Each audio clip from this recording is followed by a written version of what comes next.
Hello, good evening. Welcome to another edition number 208 of the CantinaMX podcast. Glad to have you with us. My name is John Jagu. Back from my little side trip down to Mexico City, which was frankly really spectacular. We'll talk about it here a little bit on the podcast. But in my absence, I know that the folks here at the Cantina were brought it strong with their LigaMX predictions, which we will revisit and get into as well, since I didn't get a chance to do it, at least not on the air, here at the CantinaMX podcast. We'll do that. We'll talk LigaMX Jornada Uno in the books. There were 9 games, and 8 of those games had a winner and a loser. Only one game was a draw, so we'll talk about that. We'll talk about the Leagues Cup, which started this week and also announced an expansion, and there'll be another expansion that'll come out after that as well. Talk about all that. We got a lot to talk about tonight. Thank goodness I can't do this by myself, because frankly, who wants to listen to me for 3 hours or whatever it is that we do here on the podcast? But joining me to help us to discuss all of this great soccer talk, we have. I'm actually being flanked by Northern and Southern California. We'll start Northern California first. Jaime Landeros joins us. Jaime, how are you doing this evening, sir? I'm trying to stay cool out here, and right now it's just trying to grab onto reality. The fact that Guadalajara's doing so bad, and Tomas Boy is gonna take this Titanic down. So okay. Well, we'll get into that here in a minute. It's good to have you on. I'm sorry that just after 1 week you are so down on a team that you're most passionate about. Yes. We will discuss that here momentarily. Joining us from Southern California. So we have Northern California and another. Well, I believe he still considers himself a Chivas fan, although I don't think he has strayed from the flock, as it were. Joel Aceves joins us from Southern California. Now, Joel, you are like Bart at Camp Krusty, thinking Krusty's coming. You're hoping that and expect Chivas to turn it around. Yes, I do, John. I still have hope, have faith. So you still no, and what particular aspect of the Chivas football philosophy under Tomas Boy do you feel that is strongest, and it is the reason as to why you are confident that not only would Chivas turn this around, but get into position to make the postseason? Well, the talent is there, and I think they have the right type of coach. I'm not going to say tactically, but I will say mentally. El Capi, dude. If anyone could tell Hugo no for the captain's armband. To go F himself, yes. Yeah, to go for the, because Hugo wanted the captain's armband for the '86 World Cup, and we're looking at Hugo at the time, arguably the greatest number 9. Breaking all type of records, and he comes to the selección, and he's like, hand it over, man. And Boy was like, nope, this is mine. Well, see, it's not, but I mean, Hugo wasn't a captain of Real Madrid. Tomas Boy had been the captain at Tigres for, I mean, honestly, as long as he'd been playing, practically. I mean, just from the late '70s, through the '80s, and then took that year off in '85 to practice. But John, lesser men would have buckled. That's true. That is true. So let's discuss this Chivas game against Santos. So there's some intangibles, frankly, that weren't in Chivas's favor. But regardless of that, I mean, I think the overall collective reaction from the Rebaño was after week 1. So let's go back to the Yanks. So Mr. Landeros, why are you so down? Why are you so down on Chivas' chance? Well, why are you expecting Chivas to have to fork over the $15 million to avoid the embarrassment of relegation? Um, I mean, to be honest, it just feels like not much has changed. And we thought that Tomas Boy was going to be just a temporary fix, that he was going to finish off the regular season and that we're going to have this new plan with a new coach coming in and sort of change the energy and the momentum of the team. But it just feels like nothing has changed. And, now we have Amaury who is taking over, and I think he's just like a puppet. So honestly, I've just But a puppet for who? I don't know, man. He's not like he's trying to be a movie star or he's trying to be like a director and something, and his mind and his mindset's not what we need right now. We need someone that knows football, and I feel like he doesn't know what he's doing. So does I'm just curious. Does Jorge Vergara have a daughter too? Does he? Does he have an Isabel? I don't know. An Isabel Iglesias and waiting in the wings? I think Jaime missed the Yeah, Club de Cuervos reference. no, I haven't seen that. I haven't seen the show. Oh my God, Yeah, Jaime. If you have Netflix, it's a must. no, I haven't. I take drops from a lot of stuff. Jaime, out of respect, I won't take a single audio drop from Club de Cuervos. So It's fine. I know about it. I just haven't had haven't had the time to watch it. my favorite part of that whole series, Joel, was when they decided to become like a dirty team, and you know what I'm talking about? La peste negra. La Peste Negra, and they asked the coach Potro. I said, "Do you think he'd handle?" He goes, "Hey, I'm from Argentina." It was perfect. It was absolutely perfect. Absolutely. They start hacking everyone. So nothing has Starting changed. fights. Nothing has changed. It's the same players. It's the same coach. The only thing that's changed is the guy who was making all the bad decisions is gone. And Chivas runs up to Torreon up in the desert in the summer, playing in the middle of the afternoon against a pretty motivated team, and they run into a buzzsaw, and it's 3-0. Chivas, frankly, just never really. It seemed like they were making plays, but they weren't really. It seemed like they were into it. They just kind of sleepwalk through that. They just wanted to get out of the heat. It is what it looked like to me. And so it's 3-0. That puts Chivas in 8. There are 18 teams that play in LigaMX. Yeah, 19. That's right. You're right. It is 19. Yeah, that's right. I forgot about that one. 19 teams. That's So who weird. was it that didn't play? Was it Puebla? It was Veracruz. Veracruz? Yeah. Boy, nobody missed it. Nobody missed Veracruz playing. It's bad when Chivas are in last place and there's still a team that hasn't played yet. That's right. Yeah. So Chivas is turns out to be in dead last place. But I'm going to have to kind of agree with Joel. I think that this is an anomaly. I don't think that it's. The better teams lose in Torreon. Chivas is if Chivas plays Santos in Torreon in November after maybe a different string, maybe they'd get a different result. But in the middle of the summer in the first game, that had nothing but an L written all over it. And I think that for some of the Chiarmanos and again for all of you, let's come off the ledge just a little. I know that you guys are ready to jump. Joel, last year, Joel, if I'm not mistaken, you said that by Jornada 2, it was time for Chivas fans to go on loan. No, not last year. Yeah, it was last year. It was the last one year. before that. Oh, no, okay. last year I said Liguilla is back on the menu, and it was for like the first half. I'm talking about the last apertura. You said.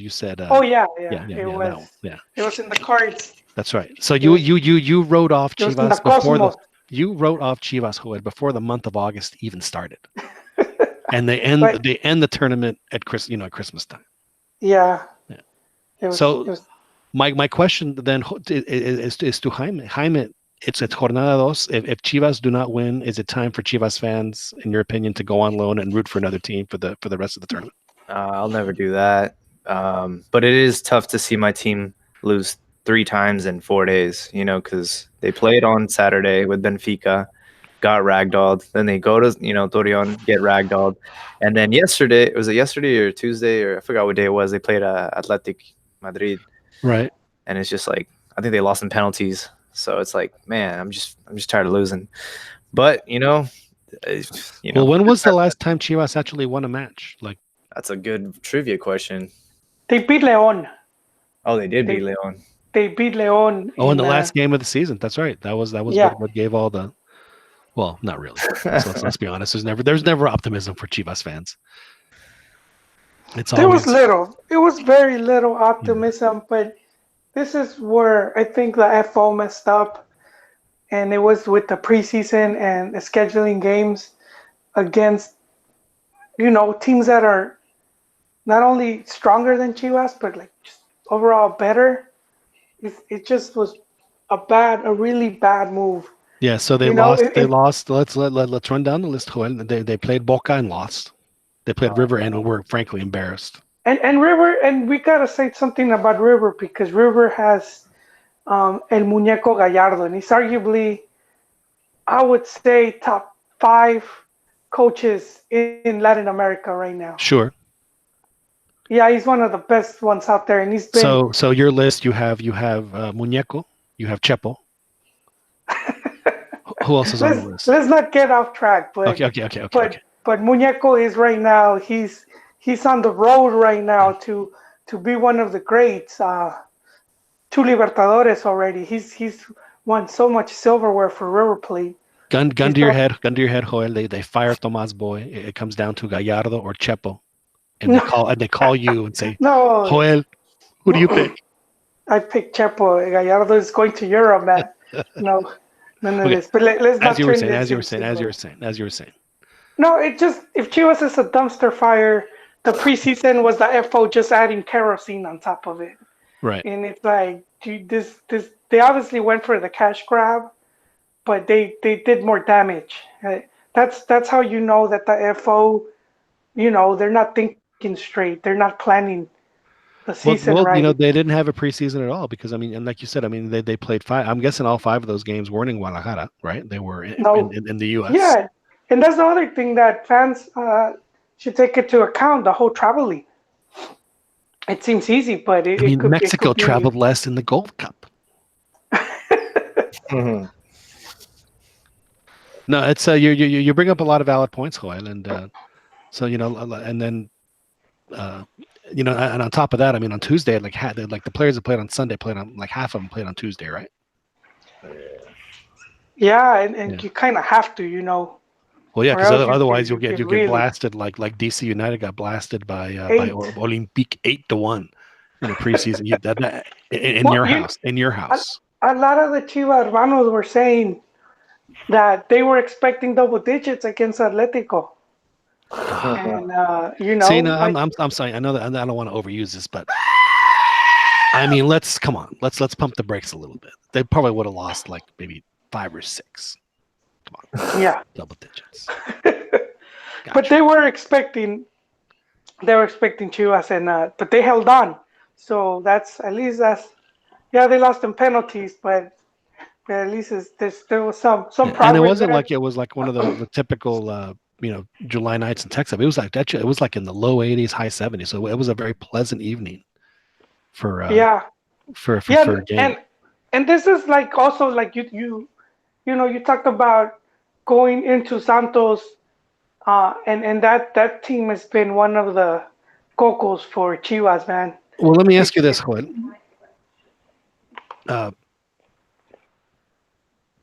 If relegation was actually a thing, do you think that the preseason would have been the same? No, I don't think so. I do not think so. I think they would have done like a very serious camp. Probably would have brought the players back from vacation earlier and just been working them somewhere. But I just wanted to finish with this because it goes into the whole fumble that was preseason. When you're looking at the schedule of Chivas, and do you have Santos on the road and then defending champions Tigres? How are you scheduling games like on top of each other?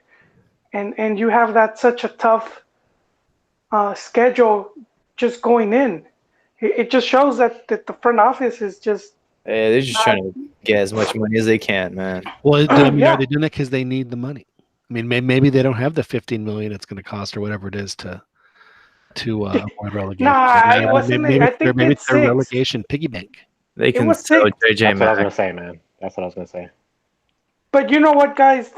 LigaMX wouldn't let Chivas go down. We heard already that they were gonna suspend relegation. They're gonna pull something out of their ass if it ever came to that, and they wouldn't be no relegation. Well, they already have. I mean, it's only a matter of time before LigaMX expands to 2022 or 2014. Yeah. And Well, just they could just probably say that. right. I mean, and the reality is, and it's just a very unfortunate situation for Mexico is that there are just not enough lower division clubs. There just aren't.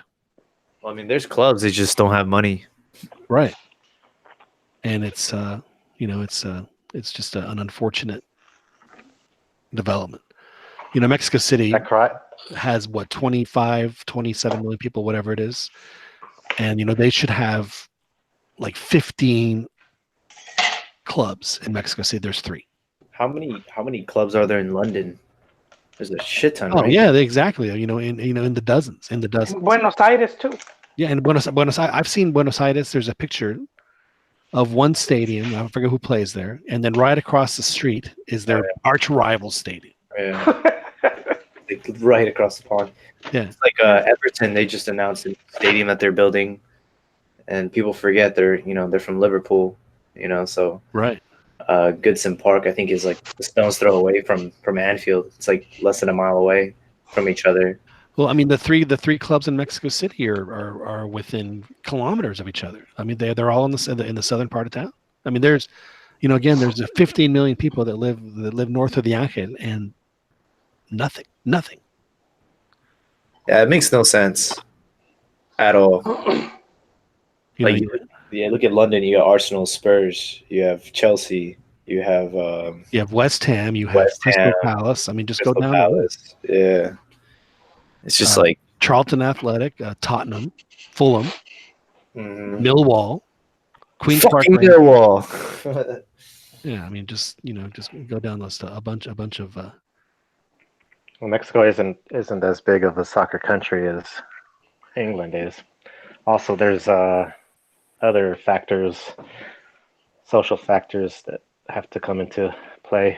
Well, I mean, if you look at the list of and Chiquis Campa joins us from well, I don't know where you're joining us actually from, Chiquis, as far as Chiquis, outer space. From Area 51. That's right, from an undisclosed location. But if you ever look at the list of the clubs that started playing, the organized league when it first started, I mean, it was all the athletic clubs in Mexico. Reforma Club, the España, the Club España, all of the athletic clubs. And I mean, so the clubs were there. Just those clubs they evolved into different things. So it just for whatever reason that's what happened. But I mean, that wasn't always the case. I mean, when I was a kid, there was the 3 that they have now, and then Atlante played in Mexico City. Atlético Español played in Mexico City. That was Atlético Español. Oh. Yeah, they got bought. They changed the name, and then they went back. Welcome to Mexico. You know what I think? One of the reasons is that by the time Mexico started getting serious into football, it like kind of leapfrogged over this whole amateur era, and it went straight into the professionalization of the game. And you already had these like companies that were owning the clubs, as opposed to, like you said, being actual clubs with socios. Right. You ended up all these teams where they were already owned by a company, and that takes away from, like, if it's a neighborhood club and the people from the neighborhood own stock in it, and they're all like, that's like their team, and their family or neighbors are gonna end up playing there or being a part of that team in one form or the other, and that's how they end up just having that loyal fan base and winning over that area of the city they're on.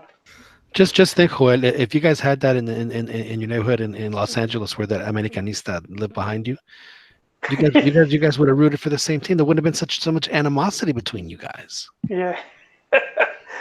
John, John's so impressed by this guy. I'm gonna say the story. John came to pick me up to my house.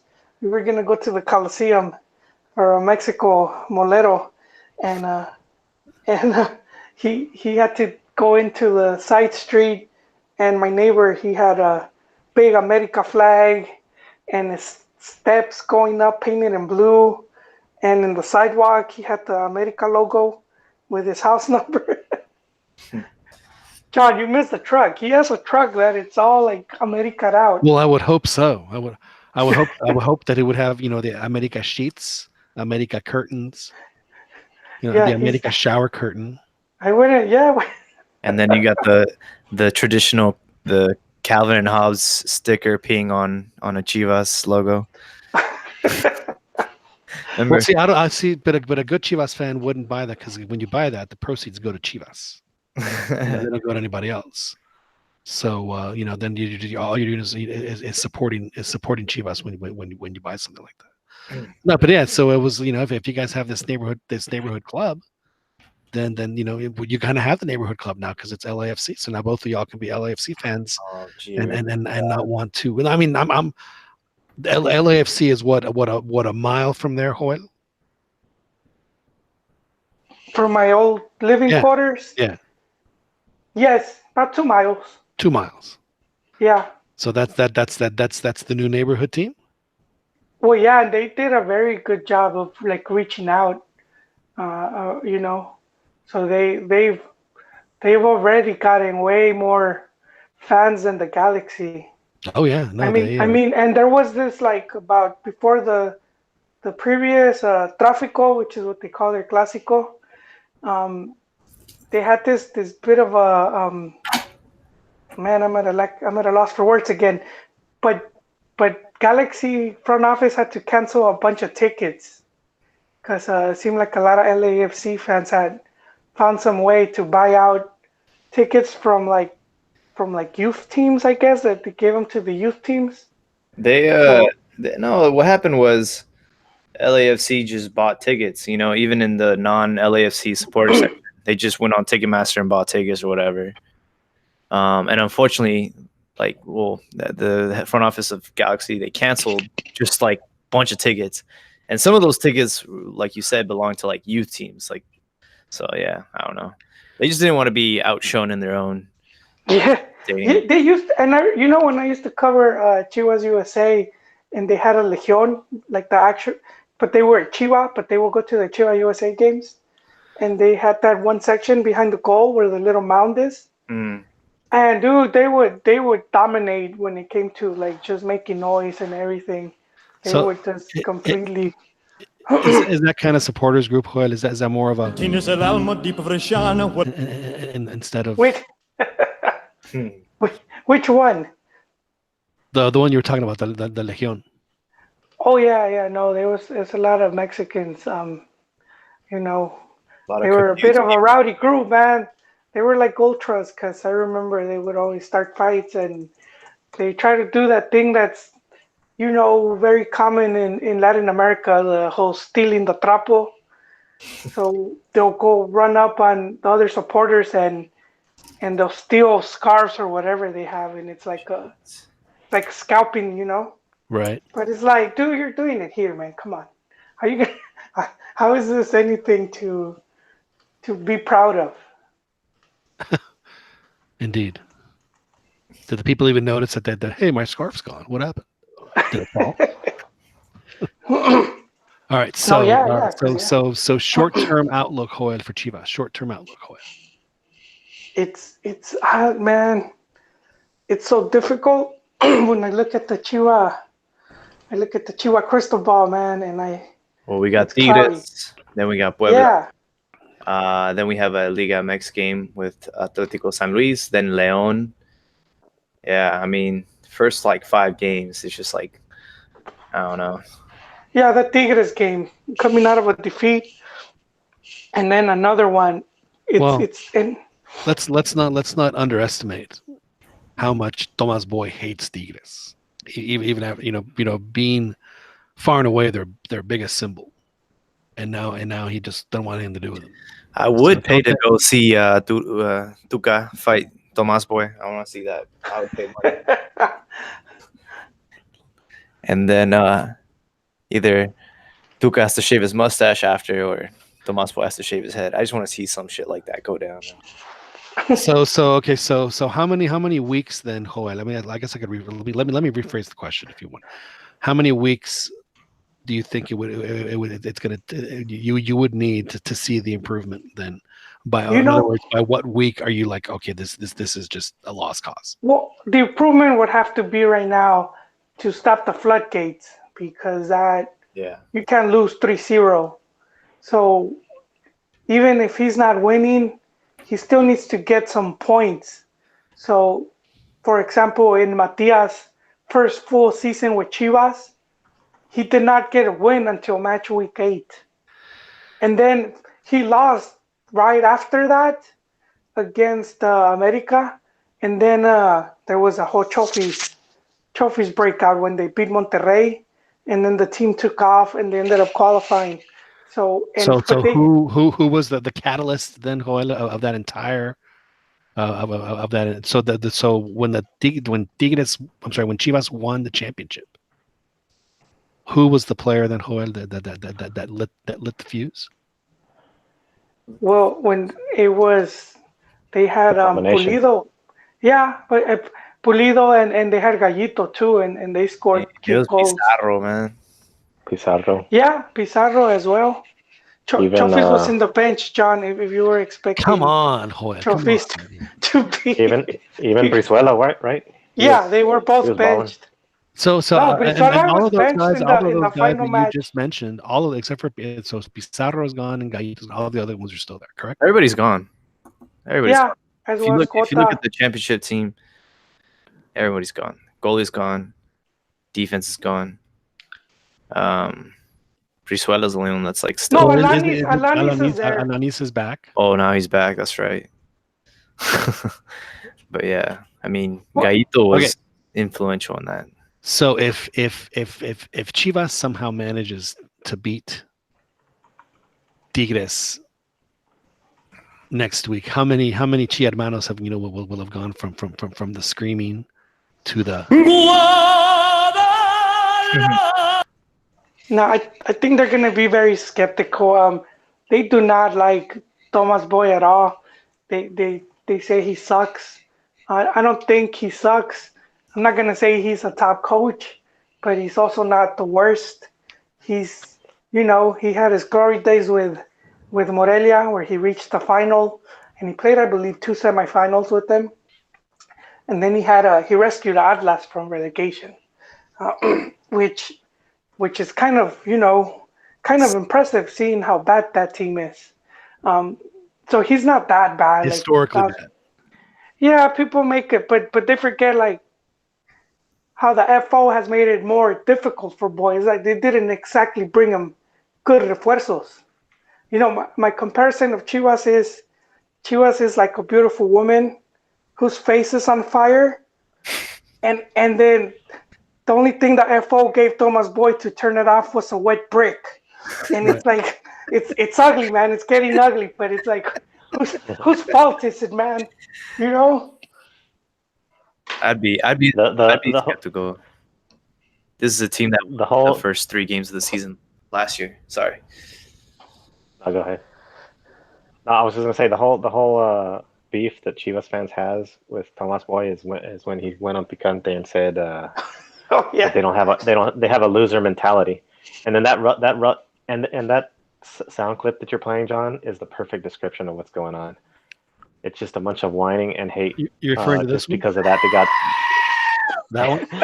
Yeah, exactly. And I'll even say that you guys haven't talked about yet, that those friendlies don't even matter. Like I don't even care if I was a Chivas fan. I don't even care if Chivas loses or even tries to play those games competitively. They're just friendlies. They're just a waste of time. They're just a money grab, and that's what they're for. And then that's it. Chivas. The main make game. Me laugh. The main game was against Santos, and like you said, and like Tomas Boy said, it's just what did he say it was?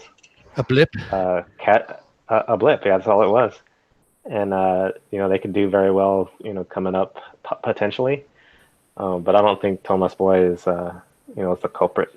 I actually like the guy.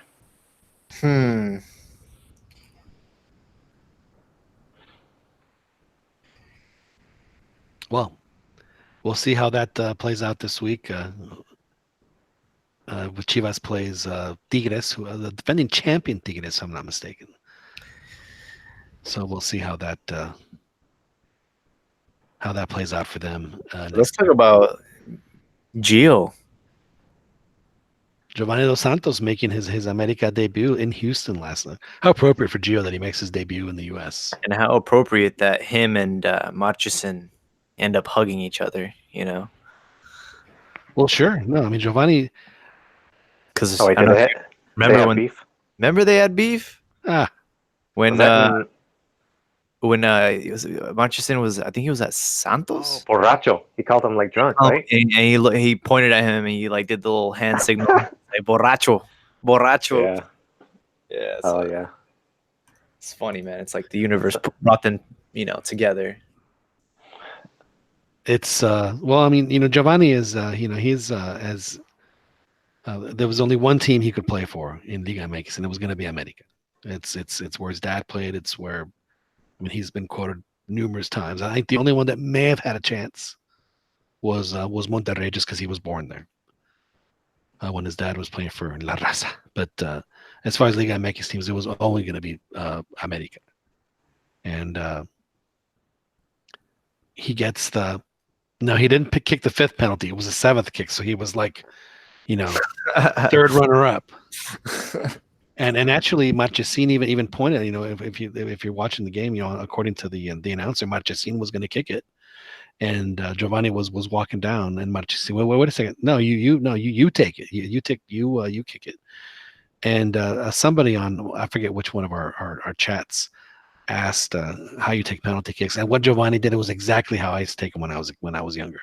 Stare frightfully at one corner and then kick it to the other, and that's exactly what he did. Until you run up and then you decide you picked the wrong corner, and then you miss, and then you kick it right down the middle or kick it at the goalie's legs. One thing that could have thrown the goalie off was I think he was the only left footer that was taking penalties. Oh, really? So it was all a bunch of right footers for America, and then all of a sudden a left footer comes up, and it's like it could throw you off a little bit. But that was a good take, a good shot from Gio. I will say that everyone is like sort of blowing it up a little bit more than they should. But it was a good attempt. I mean, it does what it does, Chiquis, is that it just boosts his confidence. And it's not like he played poorly either. I mean, he had a play on the first goal, and he had a good chance to get a second. So I mean, it wasn't like he was, out there, tripping on his shoelaces. He did all right. Well, think about it. He's coming to America with his tail between his legs. Like he got fired from his job at Galaxy. He was homeless. Well, he had something to say about that, which I found really interesting. About he kind of didn't have the nicest things to say about Galaxy on his way out. According to him, he had some sort of knock that he wasn't expecting, and it was in his knee, and it seemed to me that that the Galaxy were kind of pressuring him to play when he wasn't ready. And then on top of everything else, saying how everything was hunky dory, like they're asking, make sure that you tell people how great you're being treated here. Well, hey, man, when they're paying you $6 million, the last thing they want to see you do is be doing Denny's commercials and not really trying on the field. Yeah, but he was trying on the field, and it wasn't like he wasn't. I mean, he never, for the out of what the first 2 years he was there, he was terrific, and the last season. So he's got. What the point is, he has a ton to prove, and he's in the perfect place to do it. Yeah, no, I'm. You know what? Like, unfortunately, it's America, but I'm actually very happy that Gio is joining LigaMX. Get his career back in shape, and not only that, but it's just nice to have some new talent in LigaMX that's not being taken up by a foreigner. He's a Mexican player, and Right. I mean, think it's- about it. Giovanni is 30 years old, right? And this Is is the first time he's ever played in Mexico. I thought he was like 29. Is he 30? Well, whatever it is, he's in. He's around 30. The I don't point being, he's been a professional for 12 years. Oh shit, he is 30. Damn. Yeah. Sorry about that. He's been a professional for 12 years, That's crazy. and he's coming up. He's getting ready to play his first professional game in Mexico. And then didn't Monterrey also sign like a really nice striker from Holland? They signed a Dutch striker from Tottenham. Yeah. I forget what the design. Janssen. Janssen, yeah, who like 3 years ago had a good season for AZ Alkmaar, but just never panned out for Tottenham. It's funny because I look at when Mexican players were in England, I would read the English papers more, and the way that they would in Mexico, this was, hey, Monterrey signed this, fichaje bomba. Hey. This player from Tottenham, oh my God, he's on and on. And in England, what they would have said about this was Monterrey sign, Tottenham flop. Yeah. Yeah. But I mean, I was reading a lot of the reactions from like the fans, and they're like, oh, like it's unlucky that it didn't work out here, but good luck for good luck. And it seems like all the Dutch fans are like, excited because there's a Dutch Mexican connection, man. There's just like love on both sides, except for Robin. Fuck that guy. But besides that, there's like, I mean, look at Edson Alvarez. Look at the like how they announced his arrival at Ajax. He's the first Mexican player, and they did this like cool little promo video. And Jaime, just going off of what you're saying with the promo, I saw on social media there was some salt from other fans because it was like, hey, when they signed this dude from Peru or from wherever else, they didn't announce it was bells and whistles. Well, because they know they just gained like another million followers, because I mean, how we are, bro. We make a lot of noise. Like, look at how Real Betis has embraced the Mexicans. That now every time they announce the lineup, like they put that they played a preseason friendly in Querétaro last night. Yeah. I mean, I still see Bayer Leverkusen still giving Chicharito like shout outs and, oh, remember when he scored this goal for us? He should have never left there, honestly. Yeah. He was doing so well there, and it was such a good fit for him. And it's kind of funny because like I don't follow like Bayer Leverkusen anymore because like, well, I don't really care because there's no Mexicans there anymore. But like in the beginning, it's just like a big deal for these clubs because they know they're not just buying a talented player. They're basically putting another country on their back when they do this. And well, it's not just that. I mean, he's also, I mean, if he was, Edson Alvarez from, Chiapas or Puebla, it wouldn't necessarily be as, he's an America guy, so he's going to already have a ton of fans. The same thing with Chicharito when he was, he was Chivas, so it's kind of the same thing. And yes, I do think Edson Alvarez could have that kind of career in Europe if I want to make the comparisons to Chicharito. Now, the comparisons that cracked me up were the ones where people are trying to compare this Janssen guy to Gignac. And please, let's just end that right there. Gignac, when he came to Mexico, was coming off phenomenal years. The one right before and playing for Olympique, which is no. Yeah, I mean they are.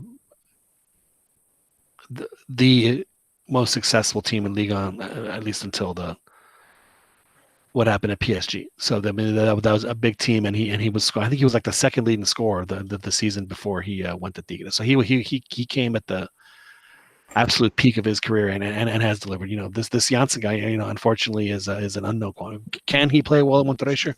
My question is, what on earth do they need a guy like? I mean, they already have Funes Mori, and Funes Mori is terrific. I mean, that's a guy we don't even talk about on the show at all because he's obviously just so consistently good. Like we never make jokes about him. Does he score like 15, 16 goals? No, but he scores goals. So I'm not sure what the worser of the two brothers, right? His other brother is more successful than him. Right, his other brother's a national team, but his other brother's a defender. Yeah. And then what about Saldivar? He's so he's got a exactly. You got that guy. And it's going to be a tough lineup to break into. But obviously they didn't sign him just for him to be on the bench, so they're going to have to play nicely. Yeah, I mean, they dropped like what, at least over 10 million on the guy. So I mean, he's gonna have to play. Mm-hmm. I got some legit salt for Joella on this Edson Alvarez going over there. I've seen some talk about things stating that the European teams are going to want more Mexicans because of exactly that we are going to go buy their jerseys, we're going to follow the Twitter accounts, and all this. I don't see that as being the case. If a Mexican player is really good on the field and it's going to profit them on the to help them get wins, then they'll sign him and then just reap the benefits of social media and jersey sales and the Mexican bandwagon. But they're not going to go and get a player just because of that. And so it's not like, oh, all these Mexicans are going to now go to Europe because all of the fans just are going to love the team, are going to follow the team, and the team is going to make a lot more money. The team, I think, is more concerned. All these teams are more concerned about getting wins. And if a Mexican's not going to pan out, then they're not going to get them, even though they might get a bunch of Mexican fans. And so I don't see a huge migration. Wait, why is that salt for me? No, because you mentioned some salt, and then that was sort of like, no, it was salt from fans. The fans being salty for in a certain aspect. No, but from other countries, because they were saying they never seen that, like they never seen Ajax do that type of like announcement when they signed like other players, specifically South Americans. So and I'm saying I'm throwing salt at everyone saying that now Mexicans are going to start going to Europe more because European teams are seeing the influence that Mexican fans bring with followers. They've been saying that since Chicharito, because that's when we first saw the whole, especially with social media, because he went back in, what was it, 2011, 2010? 2010. Yeah, when he went. So they've been saying that since he went over there. Now I agree with you. I don't think just they're gonna do it just because of that, but I do think that they know that the Mexican player, like even if they look at like a half decent one, and they know that even if he doesn't pan out, you can always sell him back. Yeah, I mean, look at how much money they spent for Salcedo and all these other Tigres Monterrey, they be playing like Layun too. No one's gonna pay more than Mexicans. That's crazy. But as far as like the whole floodgates opening for other future Mexicans, for me, I'm just happy that we've been consistently like exporting at least one player per season, from LigaMX to Europe. I think that in itself is a pretty impressive achievement. I didn't think Lainez was gonna be let go so quickly, and now he's over there. So as long as we get at least 1 or 2 Mexicans from LigaMX to Europe, I'm happy. Like one a season or 2 a season. I think that's progress. But wouldn't it be better? I mean, I'm not saying that what you're saying is wrong, but wouldn't it be, if it is only 1 or 2 that they at least go to a league that's better than LigaMX? So you're saying the Dutch league isn't as good? Oh, I think that if you're going to go to the Dutch league, you might as well either go to Ajax or PSV. There's no point in going to any other team. But so what players have gone to leagues that are less competitive? Well, I mean, like when players go to a lesser team in Portugal. Oh, okay. So yeah. So I mean, all I'm saying is I'm happy that the players are moving, but if you're going to move, at least move to a spot where you're going to play more competitive. Yeah. So where you can test yourself better than what you can test yourself in the LigaMX. Yeah. That's all I'm saying. I agree. Well, yeah, Pulido's the good example, going to Olympiacos, and then they send him on loan to some second division team. Yeah, or go play in Turkey or Cyprus. Yeah. Gudinho played Cyprus, and you have Govea playing in Belgium. So, I mean, I think Govea, if he should go, I mean, at that point, just come back. Well, he's never, another one who never has played professionally in in Mexico. I heard Ochoa's beefing with his team. Well, he thought that he was done. He thought that he was, but they're like, no, you still got a couple years on your contract, buddy. They're calling him unprofessional, and I'm like, what? Well, I mean, if you have a contract, you have a contract. No, and despite this Euro talk, the other thing we're beginning to see is MLS players.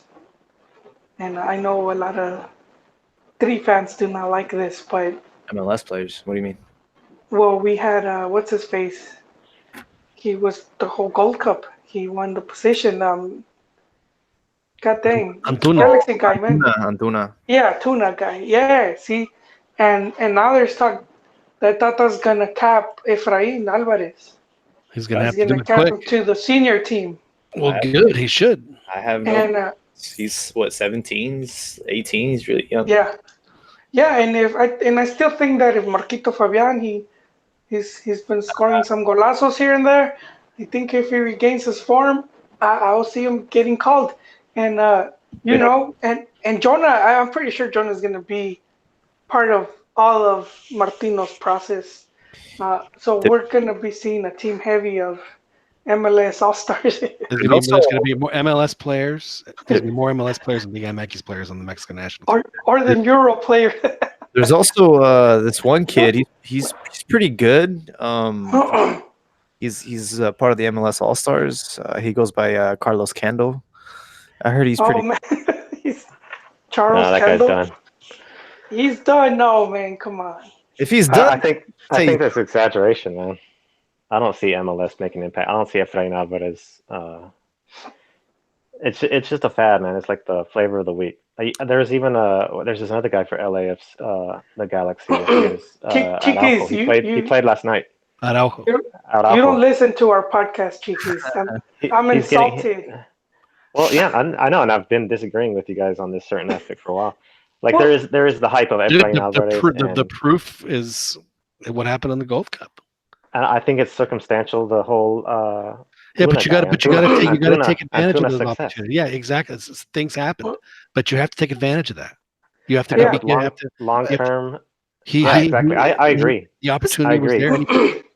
I agree. Cap Efrain Alvarez, cap these guys, and then get them secured, which is sort of hosing them because in the end, when they don't pan out, that's the smallest part of this. I would say, look, if I'd rather see a kid like that join and get called up for Partidos Moleros instead of the usual suspects like Elias Hernandez. And I mean, I wasn't even impressed with Piojo Alvarado, man. He's not very good. Yeah, so it's like if you're gonna give those guys a chance, like people that always get called up for these Partidos Moleros, why not give the shot to the younger kids? That just so happen to be playing in MLS, which is frowned upon. But you know what? It should, but that's the whole point. Well, why on earth is it frowned upon? Is it? I guarantee you thought that Martino didn't frown upon it. I mean, look at Salcedo. Didn't his career start in Salt Lake? Yeah. Yeah, but then he grew into something else, which is isn't that the whole point of what you guys want him to do? Yeah, does it matter where it happens? We're talking Gold Cup though. We're also talking Gold Cup. But that's Chiquis, that's the only tournament Mexico can play in outside of the World Cup. So. I know, and when we get to the real deal, when we get to the World Cup, then these Efrain Alvarez, Antuna, these guys are going to sort of like go to the wayside of Giovanni. He's going to get too old. And then the real players are going to crop up. And this goes to what Andres Guardado was saying just recently, which is sort of against what we've been saying a long time on the podcast, is that he's glad for Alvarez going to Ajax, and that for the national team to grow, more Mexicans need to go to Europe. So he wants all Mexicans to Europe. That's exactly what. But we're not saying one or two. We want you want guys to go to Europe. You need 10 guys to go to Europe every summer. The thing is, you're not going to play with good teams. You're not going to have those conversations. You're not going to get scouted if you're playing in MLS. So it's like Tata and the Mexican national team is doing these kids a favor because boom, once they get put on for the national team, then that's going to leverage them to get these views and get these scouts out there to actually get them to Europe. So that's why it's like you know what the biggest headache is for me with this whole league is that LigaMX doesn't broadcast their stuff anywhere outside of Mexico or the U.S. We've had folks on in Europe on the podcast. We ask them, how do you watch LigaMX games? Is there a way for you to watch LigaMX games with Is there demand though? without having to resort? yeah, I don't think there's a Do you demand. think that there's demand for MLS in Europe? No. is MLS available in And Europe? MLS is available in Europe. How? With who? Does it matter? I don't With believe Sky that. or what? I need verification. Nobody's Let's- watching MLS in Europe, man. Yeah. I'm not telling you they're watching it. I'm telling you it's available. Oh, I see. On what I mean, channel? if someone's But gonna, you know who does watch it though? Scouts. yeah.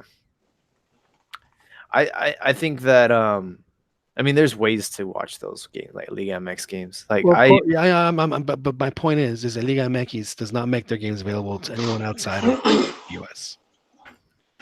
That is a just a terrible error in judgment to do that.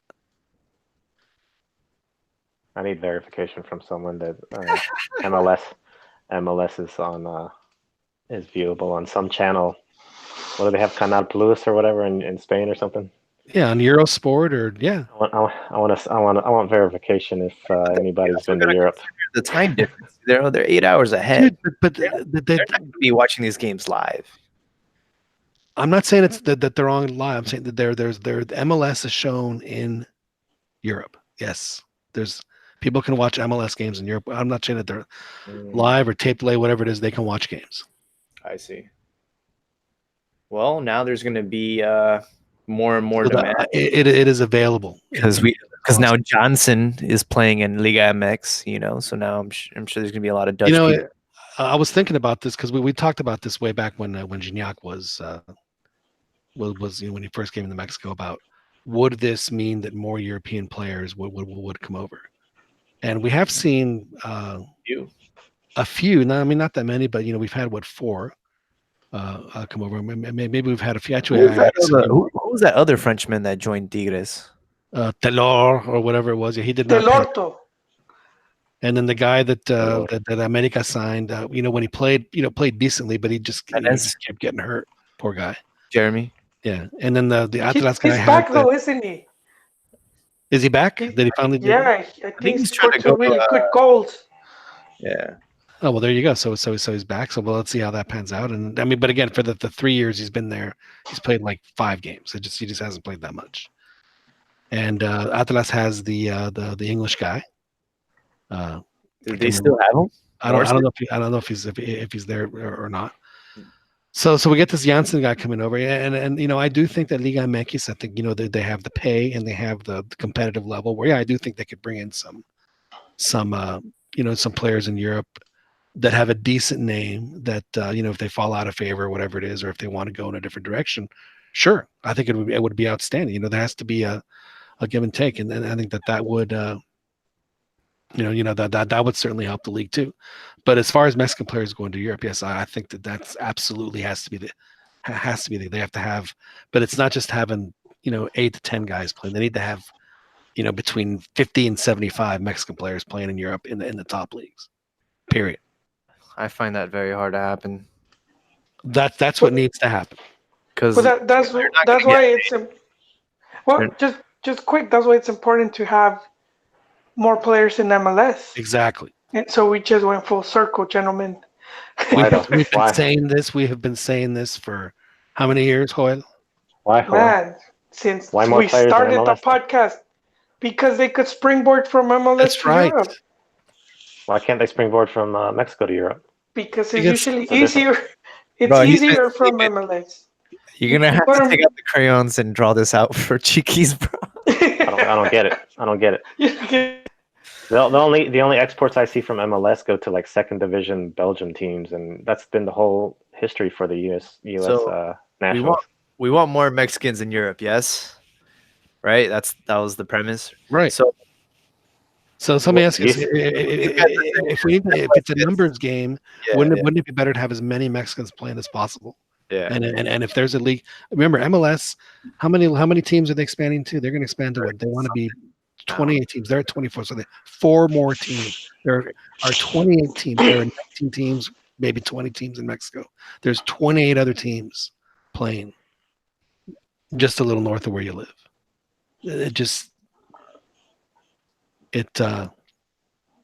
I need Ron. We need Ron in here. So basically, you're saying use. I don't think you would like what Ron would have to say about that. Honestly. Ron would say that. Ron would say this. Ron would say that since the boom happened, or La Volpe or whatever, and all these Mexicans started going to Europe, the national team hasn't progressed in the World Cup. There hasn't been any difference. Again, it doesn't matter when you have like 6 guys playing or 7 guys. I mean, what? Honestly, the only way. Look at Belgium. Even the big. Look at the Belgian national team. Yes, they all play in Europe.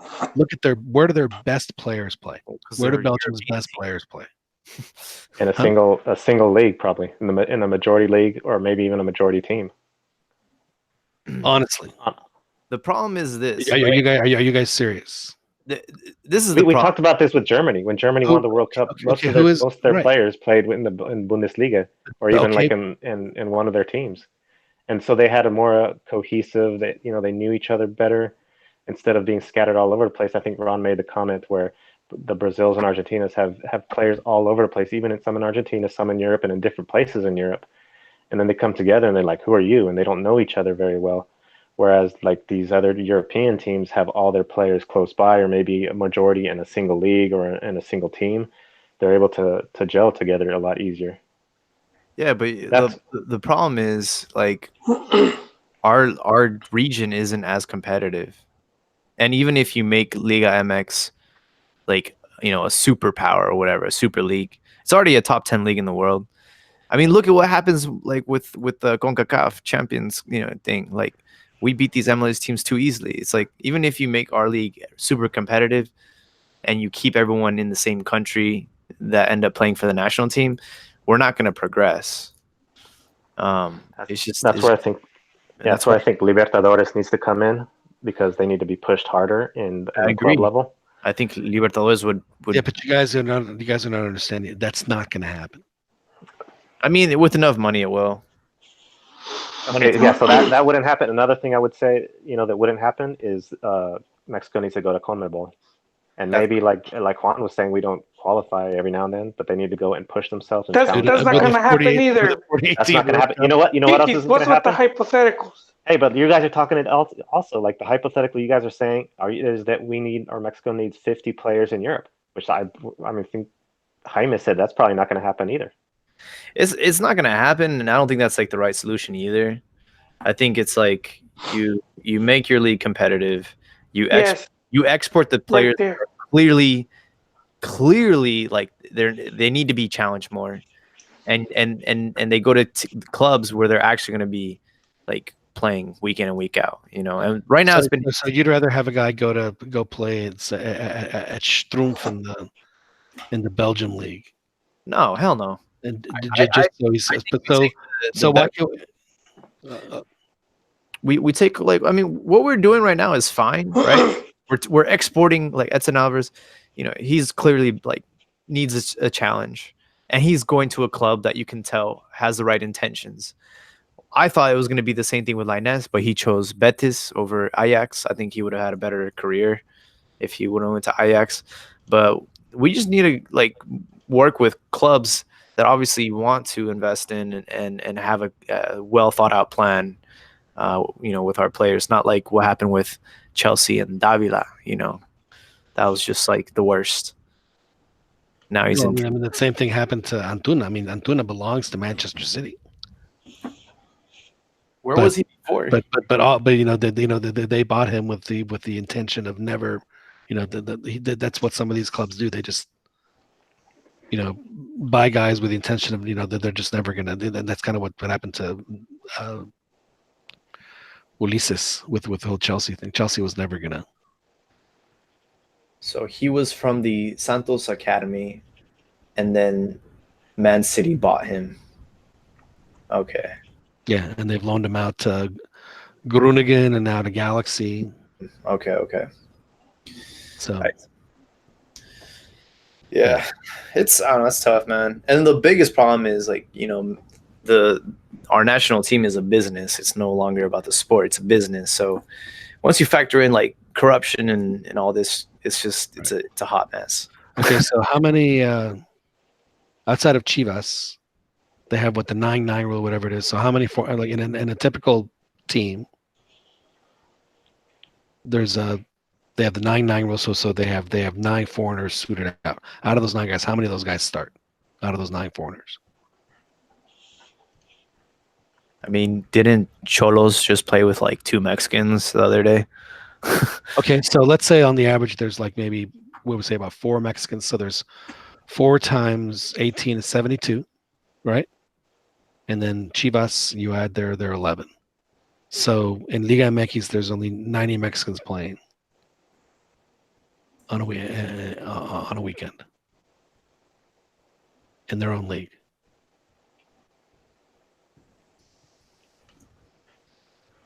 I'm just doing math. That would be an interesting comparison to see what the percentages of nationals that play in each league. Well, the Prem League's a shit show. They have some that are in other leagues though.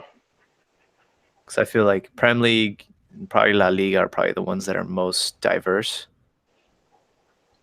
as far as who's like playing on the pitch. I don't think so. La Liga's got a lot of Spanish. Yeah, because They do? outside of the top 2 teams, it's Oh, that's right.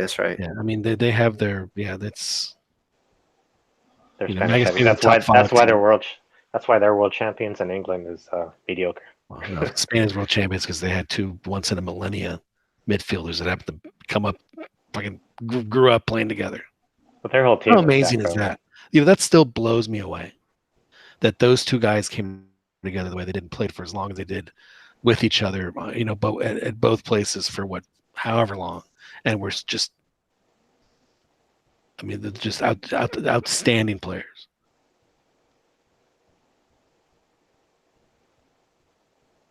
That would be a good. That'd be a good movie. Yeah. No, like you said, that would be a good trademark. Good Sorry, Chiquis, that's a find trademark verse. It's mine. Sorry, Chiquis. Oh. Sorry, Chiquis. No, I was saying that the stats, like the stats of foreigners, or what do you call them? Wait, so right now there's no rule in Mexico. You can play with foreigners like as many as you want. Are you serious? Yeah. Well, I mean, they you on an 18-man roster, 9 can be foreigners. They don't tell you that. They don't tell you that. They don't tell you who can. I mean, it used to be 5, right? There was a 5 foreigner limit. Yeah, but you have naturalizados, so that you could have 9 foreigners and then the rest natural. Do those count as foreigners? They count as Mexicans if they're Mexican, even if they're I'm not sure. I think that they can. Yeah, honestly, I think they can count them either way. Naturalizados, they're Mexican, man. No, well, they had this thing because I don't know if you guys remember where they were saying that Giovanni was registered as a Mexican player, and they say that if you don't play football like before 18 years old or something, that it won't count. But he had played like youth soccer or like a couple cascaritas in Monterrey. They said that was enough. That's good enough. Yeah, We whatever. need Michel Richaud to clear that up. No, but it would be good to get stats on. I mean, those Mexicans don't count. I mean, if you can't play for the national team, then who? If you can't play for the national team, then who cares? So any person who is eligible to play for the Mexican national team, the amount of those players that start each weekend would be interesting to know. For all countries, Yeah, all Sam, top I countries. would love to see the breakout on a That's a good top 10 leagues in the world. I think no matter how you slice it or dice it, we are consistently a round of 16 team, and you know what? We should be happy with that. That's not very easy to do. Yeah, you're right, and I would put it as a team that can make the knockouts, and if given a certain draw, could make a semifinal. Like not even Germany was able to do that. They didn't even get out of the group stage. So Yeah, well, beating Germany, I think, unfortunately, it just in that World Cup, it only meant 3 points. But I think that ultimately that's going to help Mexico in the long run. Where, if they are playing a knockout game against, say, Italy, and they go, hey, we've proven we can beat a team like this, and then I think that gives them a lot more confidence than they had previous to that when they're up in that situation. So it's just tough, man, because like ever since they did that whole League of Nations, we can't even schedule friendlies against European teams. Well, I think it was going to be hard because they were the they were European playing teams, their own. yeah, exactly. They have their own League of Nations, and they have their qualifying coming up, so they weren't going to be available either. It's just it's such a shame, because we only play against these teams like once in a blue moon. Basically. Now, what Mexico should do is at the end of this season is to go to Europe and play end of season Euro tune-ups for those and play like 3 or 4. Yeah, because you're not going to get that opportunity again. But USA pays Mexico way too much for partidos moleros. Unfortunately. Well, I mean, they can still do those, but isn't it great? There's not. I mean, what I'm saying is that you're not going to get a team to come to the States. You're going to have to go where the teams are, and the teams are going to be in Europe. Yeah, but those games don't pay. And that's all they care about. I agree with you, but I think that if they want Tata to succeed, they got to do what Tata wants to do, and I guarantee you that's what Tata wants to do.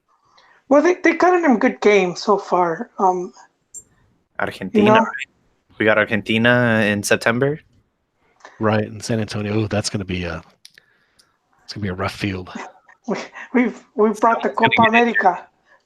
We've brought like a Copa America to the U.S. So pretty much he's played all South American teams. Yeah, and then he plays the U.S. after that, or a rematch. Which, frankly, why? Well, I think they wanted les quedó la espina, but I think it's good. Like if you take I would take youth, a bunch of younger guys, to that game. I take the under 23.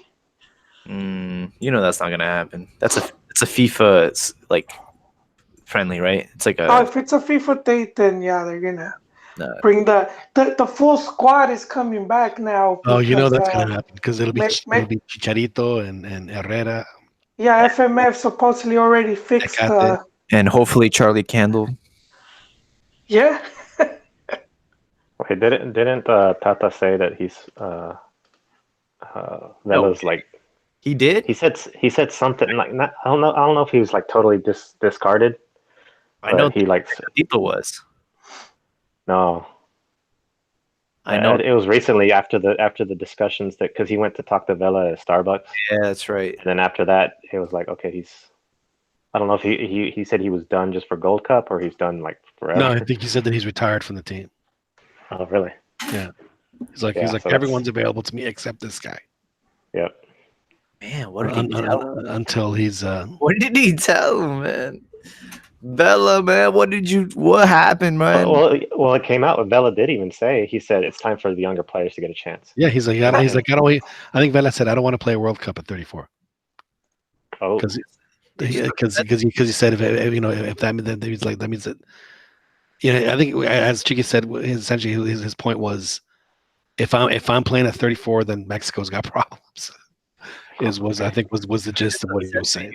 Because he's like, oh, there's like plenty of talent out there. There's like 1,000 kids out there. Like, no, dude, not everyone's as gifted as you are, man. Like, you don't understand like how hard it is to find someone that naturally talented at the game, just to throw it all away, man. Just to walk away from it. Infuriates me. And you got walking away with it. He's playing every Saturday night. And then you got a player like Chicharo that has the touch of a rapist, but the mentality of like a fucking heavyweight champion. And it's like you got the ones that don't want to work hard but have all the talent, and you got the ones that don't have any talent but want to work hard. And it's just, I wish Vela and Chicharo could have a baby, and then that baby played for the national team because we'd have like another Hugo Sanchez. I do think Chicharo has talent. It's just not with the touch. His is more off the ball movement. Now his talents are vlogging on YouTube.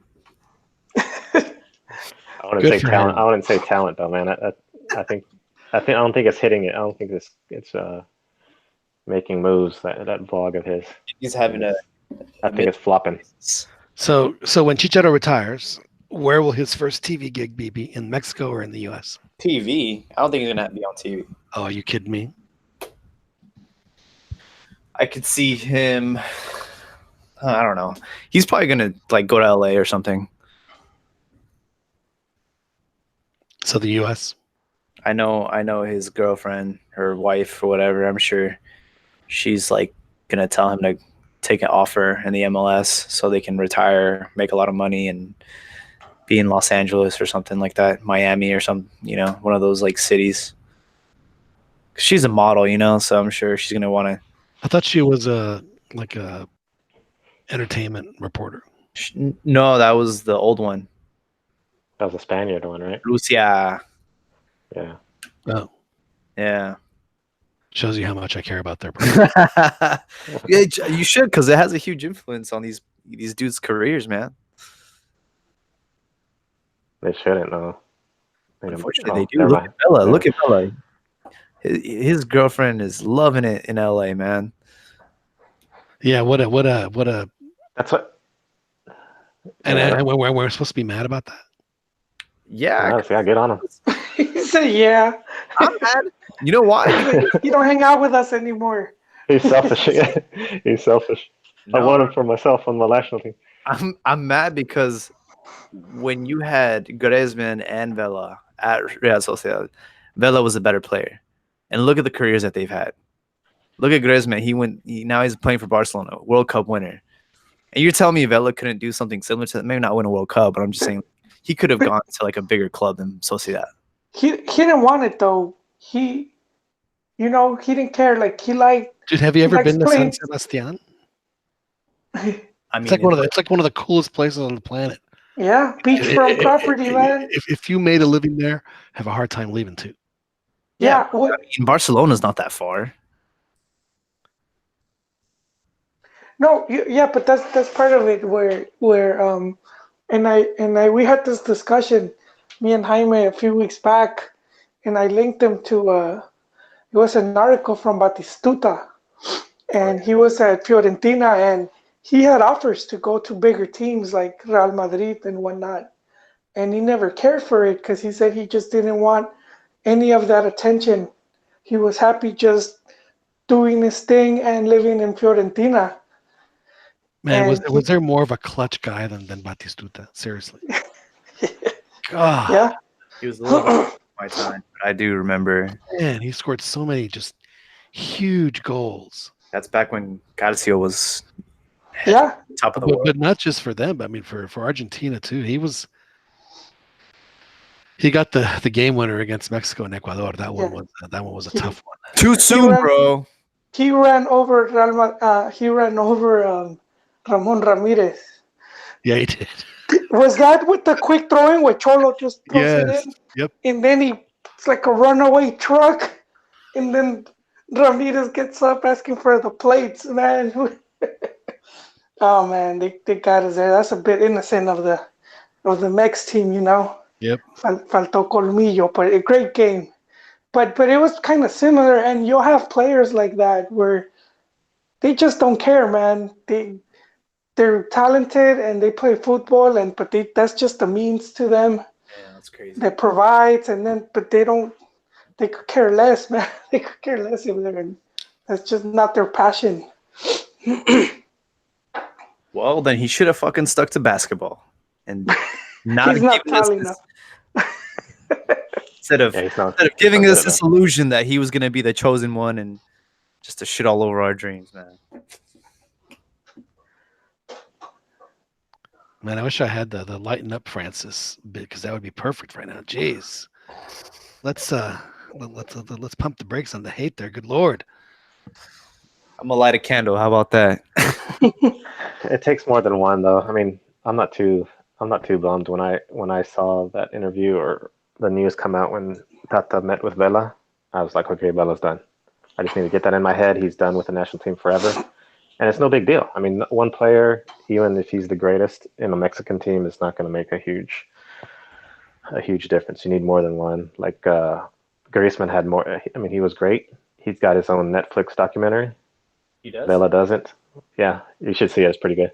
But he had more than just himself on that team. That team was stacked. Oh yeah, of course. Yeah, they're pretty good. Yeah. And Atletico's pretty good too. Man, talk about Atleti and the amount of strikers that they've gone through. Amazing. Like they've had so many world-class strikers, Falcao and Niño Torres, Diego Costa, Griezmann. It's like, damn, they just keep replacing these guys. I don't know how. Hugo Sanchez. That's right. Hugo played for them. That bastard. That was an interesting fact that Joel brought about Hugo. I didn't know. I didn't realize he played he played in Europe after his national team. He coached in Europe. Yeah, disgrace. He coached. Sorry. I forgot all about that. I was like, yeah, that is true. That he went. Yeah, after his national team disaster. I mean, he actually went to Europe. It wasn't a disaster. His national team was pretty good. Best the Copa America where Mexa scored the most goals. It was under Hugo, and they finished what was it, third place? Right? Yeah, that. Yep. Yeah, they beat Tata Martino's Paraguay 6-0. But did they finish third? Yeah, they beat Uruguay. They played against Uruguay, and that's with like 3 key players leaving for the Pavel Pardo's wedding. That game also, I think there was a red card that was sort of iffy. The refs definitely went in favor of Mexico. Dude, it wasn't iffy. It was an ultimo hombre on a goal play. It was by rule he had to give him a red card. Because the refs favoring Mexico in South America. I don't know what. Yes, what alternate universe you're living in. Let's discredit. Let's discredit. Let me rephrase. Things went their way. Ref wise and the game wise. You know, like you could say like it's circumstantial, like Thomas Boy would say. But it you know. Well, Tata did Hugo a huge solid because the goalie got red carded, so he's going to sit somebody else. You know, got to replace the goalie and then take somebody else out. And for some reason, he took out his defensive midfielder. So they just had, you know, Mexico could just waltz right in, and you know, it was one of the few games where they actually you know took shots and actually made them. So I guess that was circumstantial because that's not normal for Mexico. Let's be honest. They had the King Neri also. So King Neri scored 2 goals in that game. Omar Bravo scored 2 goals in that game. That needs to all you need to know about that game was Omar Bravo scored twice. So they also had Cuauhtemoc Blanco on the bench, guiding or I think he was on the bench. Yeah, and then he came in and scored 2. Yeah, so he was the leader. He did the thriller dance with Nettie on the sideline. Yeah. He and Nettie were best buds. Oh man! You guys did bring up an interesting point though. We always bring interesting points. Well, here's the thing. See what you missed every time you're not here. No one has ever won the World Cup with a foreign coach. So. Oh yeah, no. So we also have a huge problem with like having good coaches. Like Aguirre is the only one that's like coached in Europe, and Hugo Sanchez and stuff. But poor Obatsko got fired within like not even 12 hours of his humiliating round of 16 exit at the Cup of Nations. Well, Japan Egypt is like the Mexico of the Gold Cup, and they won it like 8 times. It was in Egypt. And they lost, and he was coaching, and they lost in the round of 16. Ouch! With Homeboy as the, you know, as the star player for the whole tournament, and Mo Salah, and they lose. Wow! He had to go. How does he keep getting these gigs? He's good. Yeah, He's a good he's a coach. proven coach. What he did at Osasuna, man. I mean, he's good He at. had them on the map. He brought. You know what? They He played. was They part of. took it to the Champions League. He was part of the revival of Atletico de Madrid too. Yep. When he took him to the Champions, they hadn't been there in like what 10 years or something like that, and they what is just was him, and then it was just been Cholo since, huh? Yeah, I guess you're right. Yeah, but he's what he did with Osasuna is pretty huge, because As he Juan, made them. as Juan would say, he's got verbo, man. He can speak. And Juan always posts that banner that they have of him with his phrase that he says. Buen trabajo. He goes. He can speak, man. He can motivate. I think so. A lot of people like that. It's a shame that he, I don't know, man. Shot the bed in 2002 Oh yeah, he did. and in 2010. Ouch. Well, 2010, I Oh. really can't blame him for. He just had a temporary. Love affair with Out Bofo of- and out of Conejo insanity. Perez. Yeah, I know. I'm one that just never. Conejo did. I mean, none of those games were lost because of an egregious Conejo error. I think Ochoa could have saved that goal against South of Africa. Oh come on, man! That thing was a blast. No one was. Yeah, but missing. he's got longer arms, bro. He could have gone there. Okay. Well, you know who could use a coach like Aguirre? Hmm? You know Chivas. who could use a yeah, Chivas. yeah, man. He would be Doesn't he have beef with Chivas? no, I don't. Not that I know of. Not as long as the check's clearing. I'm surprised that we haven't made an attempt. I'm surprised Chivas haven't tried Well, to I get don't think he wants to live in Osorio. Mexico, honestly. I think that he. Osorio. Yeah. Osorio just might get suspended for what? Did he hit someone? He grabbed the referee. Juan Carlos He Osorio? Yeah. He slapped the referee's hand away from him.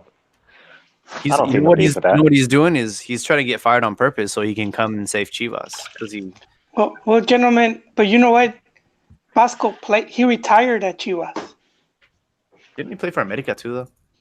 That's where he started. Yeah. He played for America. He played for the Los Angeles Aztecs. He played at Atlante, and he played at Osasuna, where he returned as coach.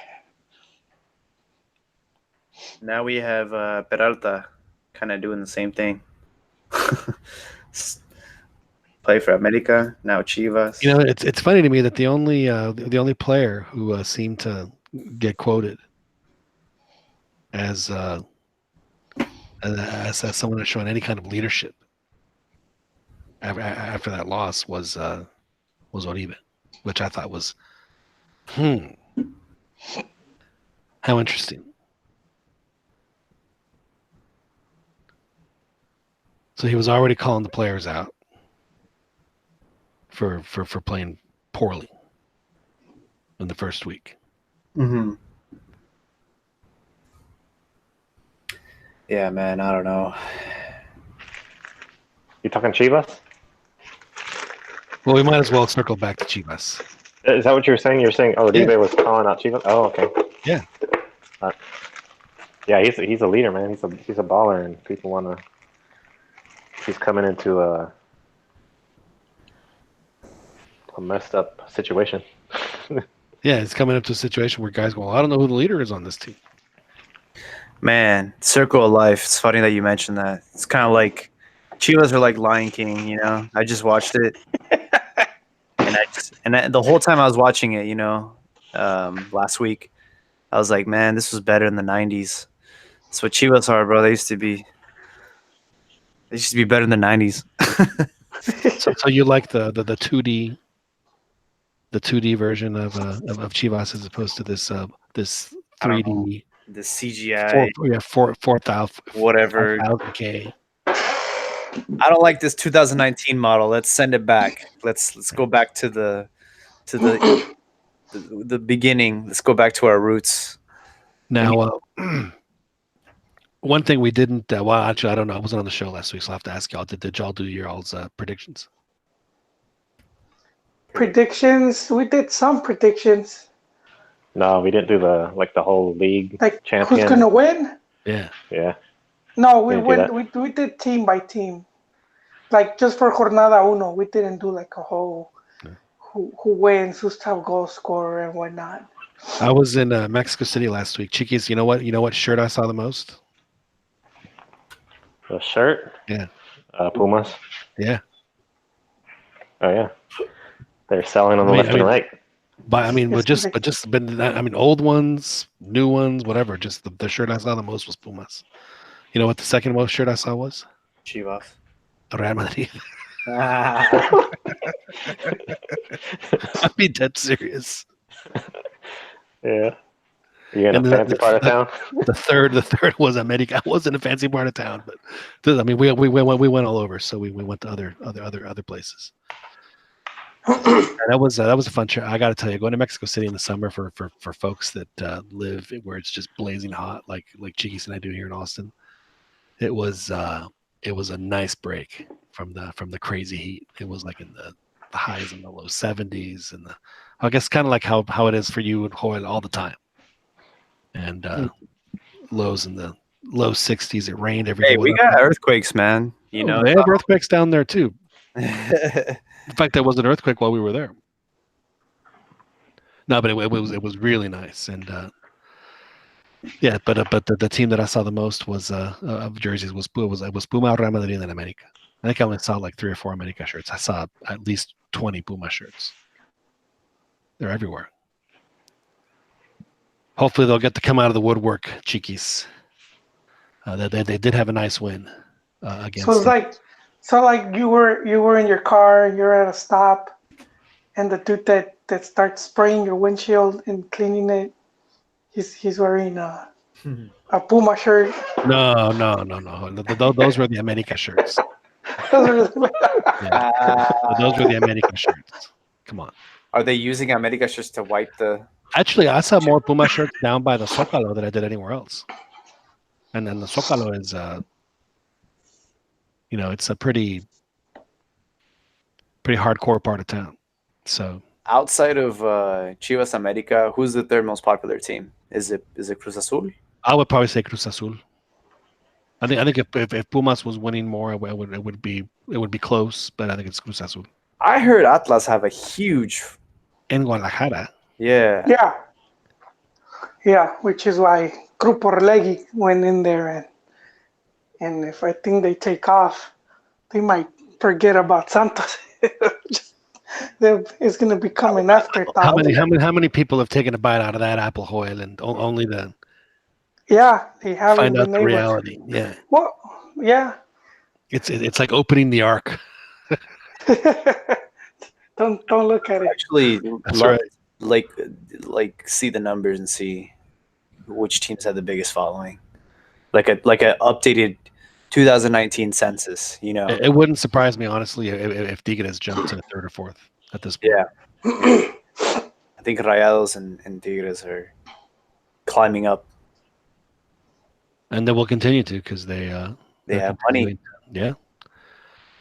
Lots of it. And and Monterrey has money too. So it's certainly. They got that concrete money, right? Or what is it?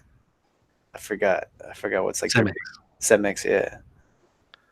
Well, and then all Monterrey does is distribute Coca-Cola all over the country. So yeah, nothing, Cerveza too, no? Yeah, they have they have a whole bunch of stuff. That shit's crazy. Yeah, I'm pretty sure they own the. Is it the Moctezuma or the Cuauhtémoc that's in Monterrey, the brewery? Oh, I never. It's one of the. It's one of the two. So. Don't they do Montejo from no, over there? Montejo's in Yucatan. No, they do. I think Dos Equis, like it's like the Dos Equis and all those come out of Tecate for sure. Because hence the name. That's why they call them Tecate, because they can't call them Corona. I don't like Tecate. You would change your tune if Tecate became a sponsor. Then we would all like Tecate very much. I mean, Chivas are sponsored by Tecate. Doesn't mean I like them. Yeah, it's Just so we're clear, Jaime Landeros does not represent the values of this podcast. John. I have sponsors. He has sponsors. I'm sponsored by MeUndies. Excellent. So Cervecería Cuauhtémoc Montezuma, they are indeed in Monterrey. Yeah, I think that if I'm not mistaken, I think they own that. Doesn't Yeah. FEMSA own that? They do Carta Blanca, Sol, Indio, my favorite Indio's Bohemia, good stuff. Dos X, Tecate or Tecari, and Buena Noche. I've heard a lot of good stuff about. Nochebuena? I mean, Noche Buena, and I haven't been able to buy it, but I've heard it's one of the it is better outstanding. beers. It is outstanding. You can only get it between Thanksgiving and Christmas. Oh man, I'm gonna put that in my calendar. Here's what you need to do. You need to steal a car, and drive to the border, and get it and get over the border and get it there, and then bring it back, and then give the car back to the person you stole it from. Well, no, they sold it for a while here. At least they did in Texas, in Austin, but they haven't. I haven't seen it in like 10 years. What is it? Nochebuena. Nochebuena. It's really good. Interesting. It's the clean out the vats beer. You know, it's a bock. It's a natural, but it's a natural bock, not the. It looks like a Modelo. What is it? It's a red. I mean, it's a red beer. No, but like, who makes it? Is that just that's just them? Yeah, it's the Cervecería. Oh, Bohemia. The Bohemia people. Yeah. So what they do? It's the beer they use to. Well, when it's like the last brew of the year, basically. That looks really good. Yeah. Shout out to Nochebuena. Oh, it's good stuff. It's good Bohemia. stuff. In fact, well, John. Yes, sir. In 2010, Dutch brewery company Heineken International announced it would acquire the beer activities of FEMSA, including Cuauhtémoc Montezuma Brewery. So we came full circle. Now we see why the Dutch like Mexican players. That's right. They're winning us should over send with us beer, their man. best women, and then maybe we can have a hybrid. You know.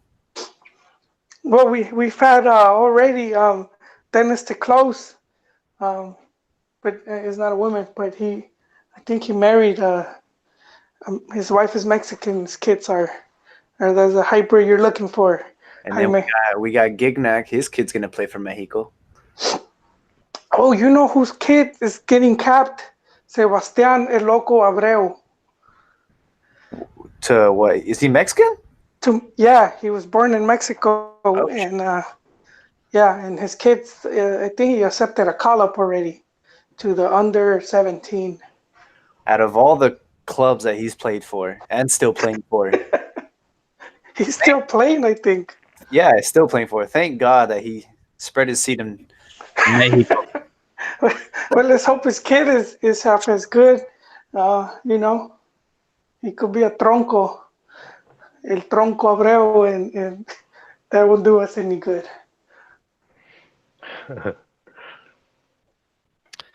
So I found that picture of the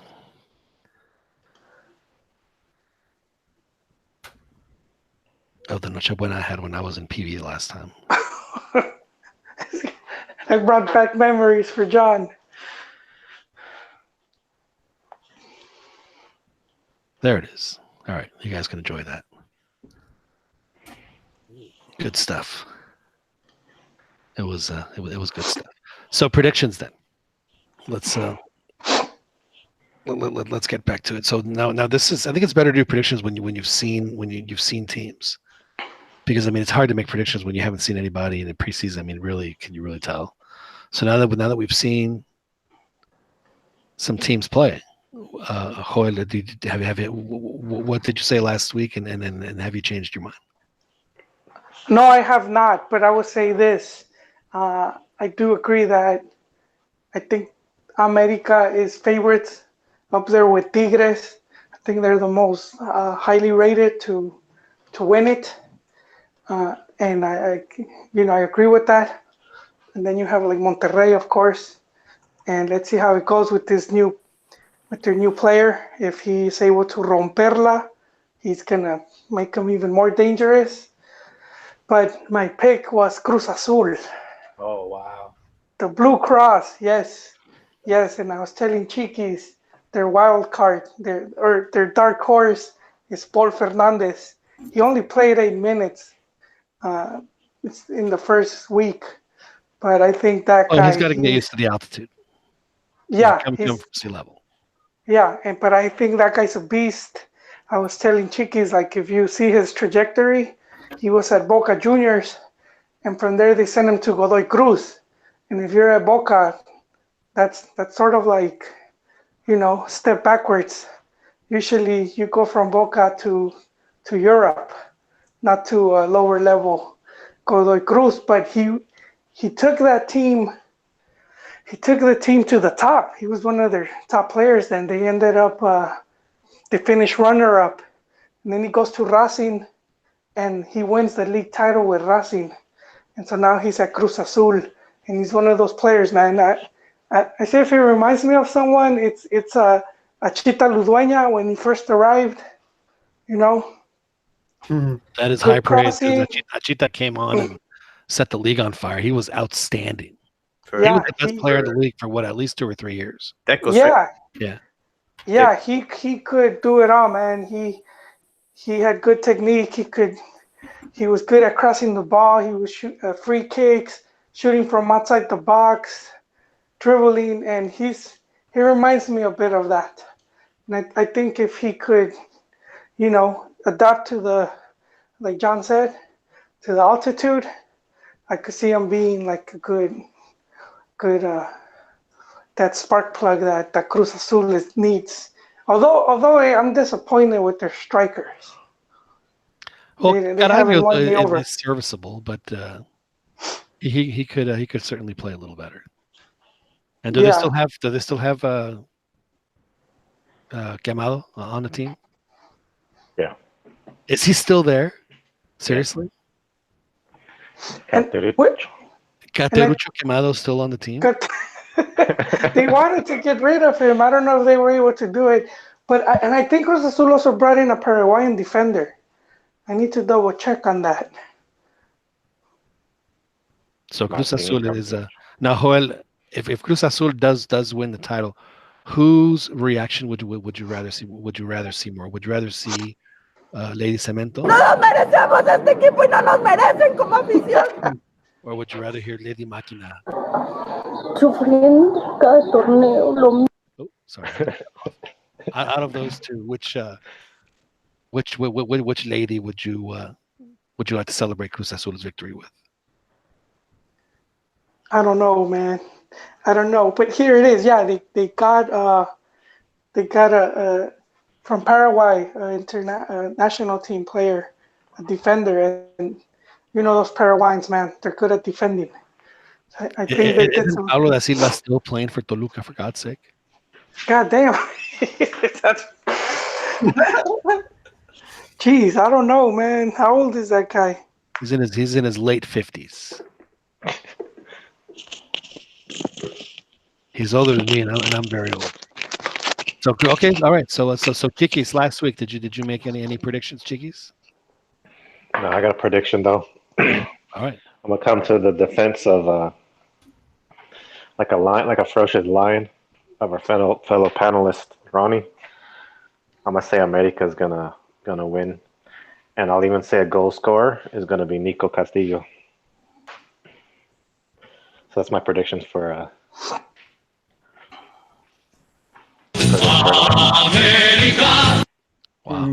Wow.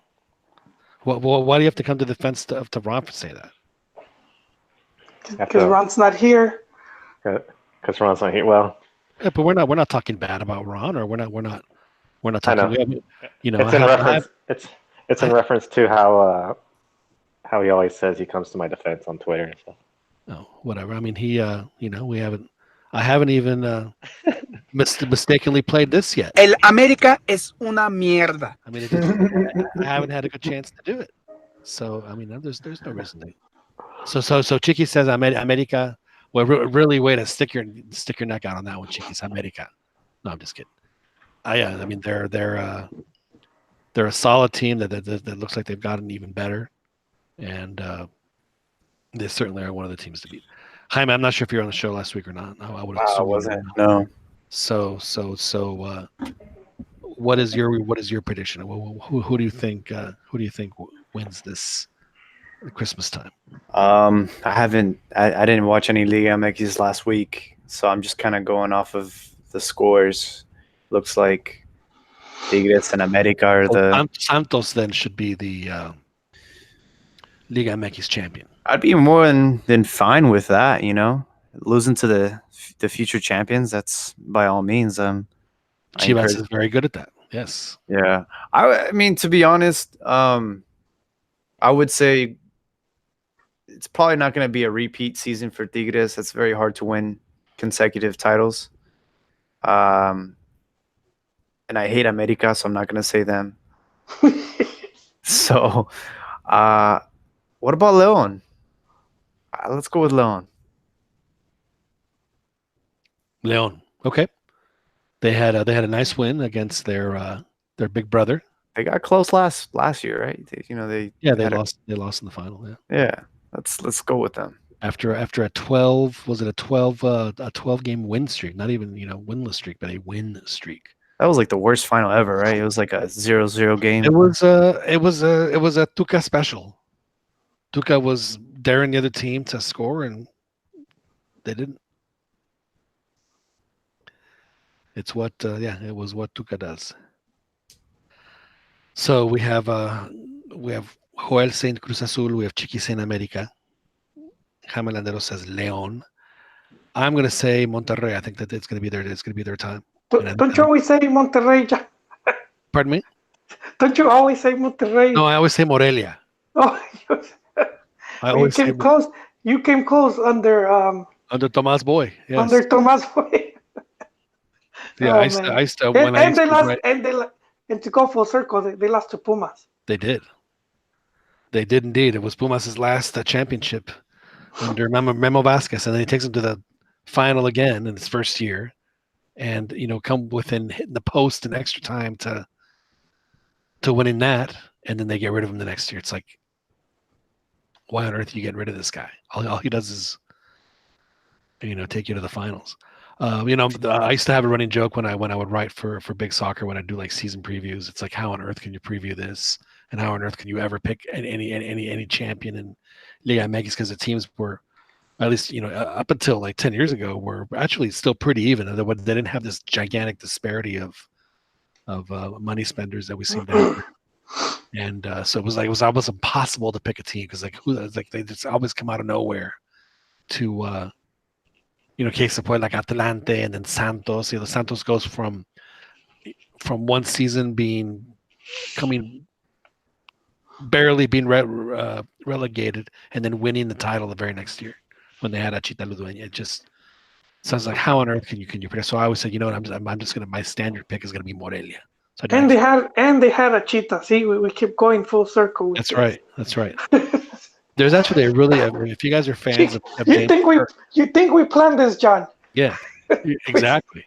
There was if you're a fan of James Burke, he actually wrote a book called Circles about what ways things that are connected. It was very, very. Oh strange. Man, I would like to read that. Yeah.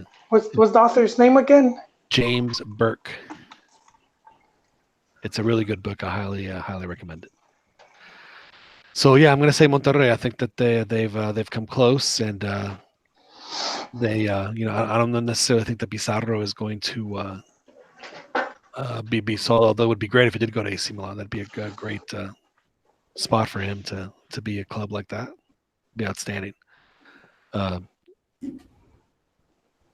I do think that they have enough talent and enough coaching to get it done. So Monterrey for me. Next question. Chivas, do they make the Liguilla or not, Joel? Oh man, I think if they could remember to score goals, because they haven't been able to score goals. two goals they got in the preseason, in their preseason Circus Maximus. One was an autogol and the other one was an own goal. No, wait. One was a desvío, wait, and then the other one was like an own goal. They missed the penalty. And yeah, and so if they could remember to put him back on the net, and as we're hoping that Oribe could at least, I don't know, I'll be happy if he scores 6 goals. If Pulido could remember that, he used to score key goals in trophies, goes back, give me 3 games like the one he did against Monterrey back in Matias days. If he could give me 3 or 4 games like that. If I'm not mistaken, Juan, you said that game was the spark, that game that sparked the entire season was it did. And it came in match week 10. Match week 10. After that, they went on like a 5-game win streak. Went into the Liguilla hot, yeah. Yeah, and they went to Liguilla. All thanks to La Trophy. You guys are speaking, who it was La Trophies. La Trophies was responsible for all that. Yeah. Well, yeah. So I mean, there's some talented guys there that just, let's see if Boy can light some fire in their arse and get them going. But it's, if they could do that, then I could see them fighting for 8th place. You need about 8 wins. 8 wins and 4 draws? 28 points. With 28 points, you could qualify. 8 wins. Last season they did 5.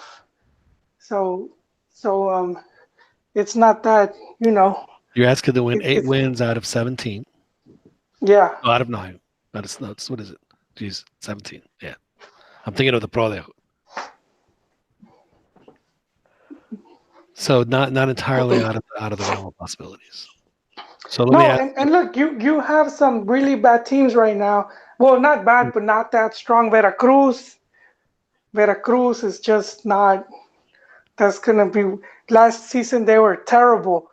They probably posted the worst record. They ended up with ever 4 points. With minus, right? And they were subtracted points because of something. So they had 0 points. That's crazy. And yeah, that's one of the teams that they didn't really make any signings. And like Chivas last season, that's a team where they failed to get points. They weren't able to beat Veracruz, but that was the team that they were like the slutty girl that has sex with everyone. and then it was Chivas' turn. She's like, oh, I'm not like that anymore. You're special. I'm gonna take it. We're gonna take it serious. We're gonna take it slow. And Chivas just didn't get. And that could have been a huge win for Chivas right there if they had beaten that team. And they failed. They failed it bad. And so this is a team that you have confidence in that is gonna get it done. No. If we're looking at right now, if you're Chivas and you're like, okay, what teams should they be able to beat? Veracruz, Juarez. Atletico. Juarez. Yeah, the new team.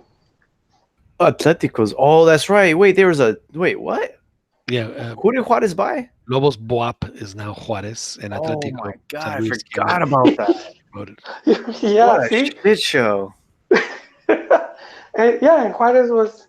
So I mean, there's a few, and then there's some of these teams that haven't really. If you compare squads, like Puebla, Morelia, so there's quite a few teams that are at Chivas level. It's just they don't look as bad because people they're not paying attention. No one's looking that way. It's not well, I mean, I have many ways to say it. I mean, it could be, Somos leyenda del fútbol mexicano. It says it all right there. Yeah. Morelia doesn't have a song like that. No. Neither does Puebla. So Jaime, I'll ask you the same question. Will Chivas make the Liguilla? Listen, man, you're like asking me this like as we have cement blocks on our legs and someone just threw us in the ocean And you're asking me if we're gonna make Liguilla, man. I'm just happy that if we stay alive and we're still floating. So this is a crucial season. Like we just need to stay afloat. That's all I can hope for, and hopefully Tomas Boy gets canned by week 3, and we can finally get someone in there that's gonna. Yeah, but then you get someone in that's gonna be worse. I don't think you can get worse than that. I think you can put a broomstick out there, or maybe a traffic cone. I think they'll do a better job than. What has he done that is just so awful to Chivas fans? He's just a terrible coach, and we haven't. I don't even know when's the last time we've won. I think Leon was the last game we won. Yeah, so, it was a game previous to this one. No, we lost to Tigres after Leon. Tigres was the last game this season. Oh, okay. Yeah. So 2 games. Yeah. So we're ready to set the world on fire because they've lost 2 games. Well, no, I'm just over him. Jaime, I don't know if you heard the news, but it's Sutcliffe reporting. There's the same Mr. Sutcliffe that broke the news of Gio going to AME, and he's saying that Chivas plan B is Paco Palencia. Oh, God. Well, I mean, he played for the club, and he can paint his nails black. I don't know. I have nothing, man. I don't think he's the answer, man. I think you got to do whatever it takes to get Aguirre. But if you're a serious coach as well, you're not going to want to go work at Chivas, man. That's how much of a mess it is. It's like, It's a death sentence. It's a dumpster fire, and instead of getting a hose to put it off, they're going to give you a shovel. Yeah. And the dirt's like half a mile away. So nobody bullish on Toluca's La Volpe then, huh? Or La Volpe's Toluca rather. They got beat by Querétaro at home. King Midas. That's right. Vucetich, who he could have been at Chivas, but he doesn't want to work there because he knows better. He knows it's not a serious place. Toluca didn't get any refuerzos. I think they're working with youth, and they kept like their old squad, which isn't as strong as the one that when they reached the final against Santos. So you're saying it's going to be a while? Yeah, who knows with that team? I haven't paid that much attention, but I just know they didn't bring in anyone. Like before, they would always try to bring in some international player or someone. Yeah, they've always seemed to do really well on getting strikers. That has been a definite strength for Toluca. Yeah, well, even like Querétaro too. They didn't really pick anyone up. Like I think this season, the LigaMX teams didn't really spend much money. Well, it's because another thing that didn't happen this summer was they didn't have a draft. No mercado de piernas. So there wasn't as much player movement as there normally had been in the past. Yeah, and I was looking at like the players Pumas brought in. They have a player from Uruguay on loan from the Uruguayan second division.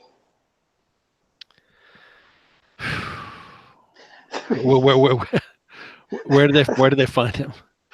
I don't know, man. Just say Ross. Is it in the clearance aisle at Ross? That's what I was telling Chiquis, man. And it's in the clearance aisle, and it has like the fourth markdown sticker on it. The price keeps going down. Ouch! I think Pumas was one of the few teams that won on the road in Jornada 1. Of course, they won at San Luis, but typically San Luis has been a cauldron for Pumas. For them to get the win, and I have to tell you, I don't know if you watched the game or not, but I am actually unusually bullish. Usually I'm ready to write the season off very quickly, but I like the direction that Pumas is going in. Yeah, I feel like they spent all their money on the coach. Like they had a budget, and Michel cost this much, and they're like, why not? But but you weren't impressed when they beat America in the preseason. It's preseason. You can't be impressed about a preseason result. I know, but for certain teams, it sort of starts looking good when you're getting certain results that you weren't able to get. That is true, but it's still preseason.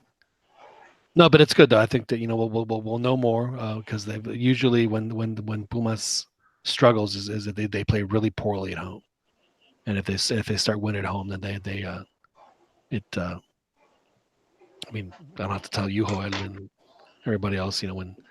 How many home games did Almeida win? Joel, after winning the title, was it like 2 in 2 years?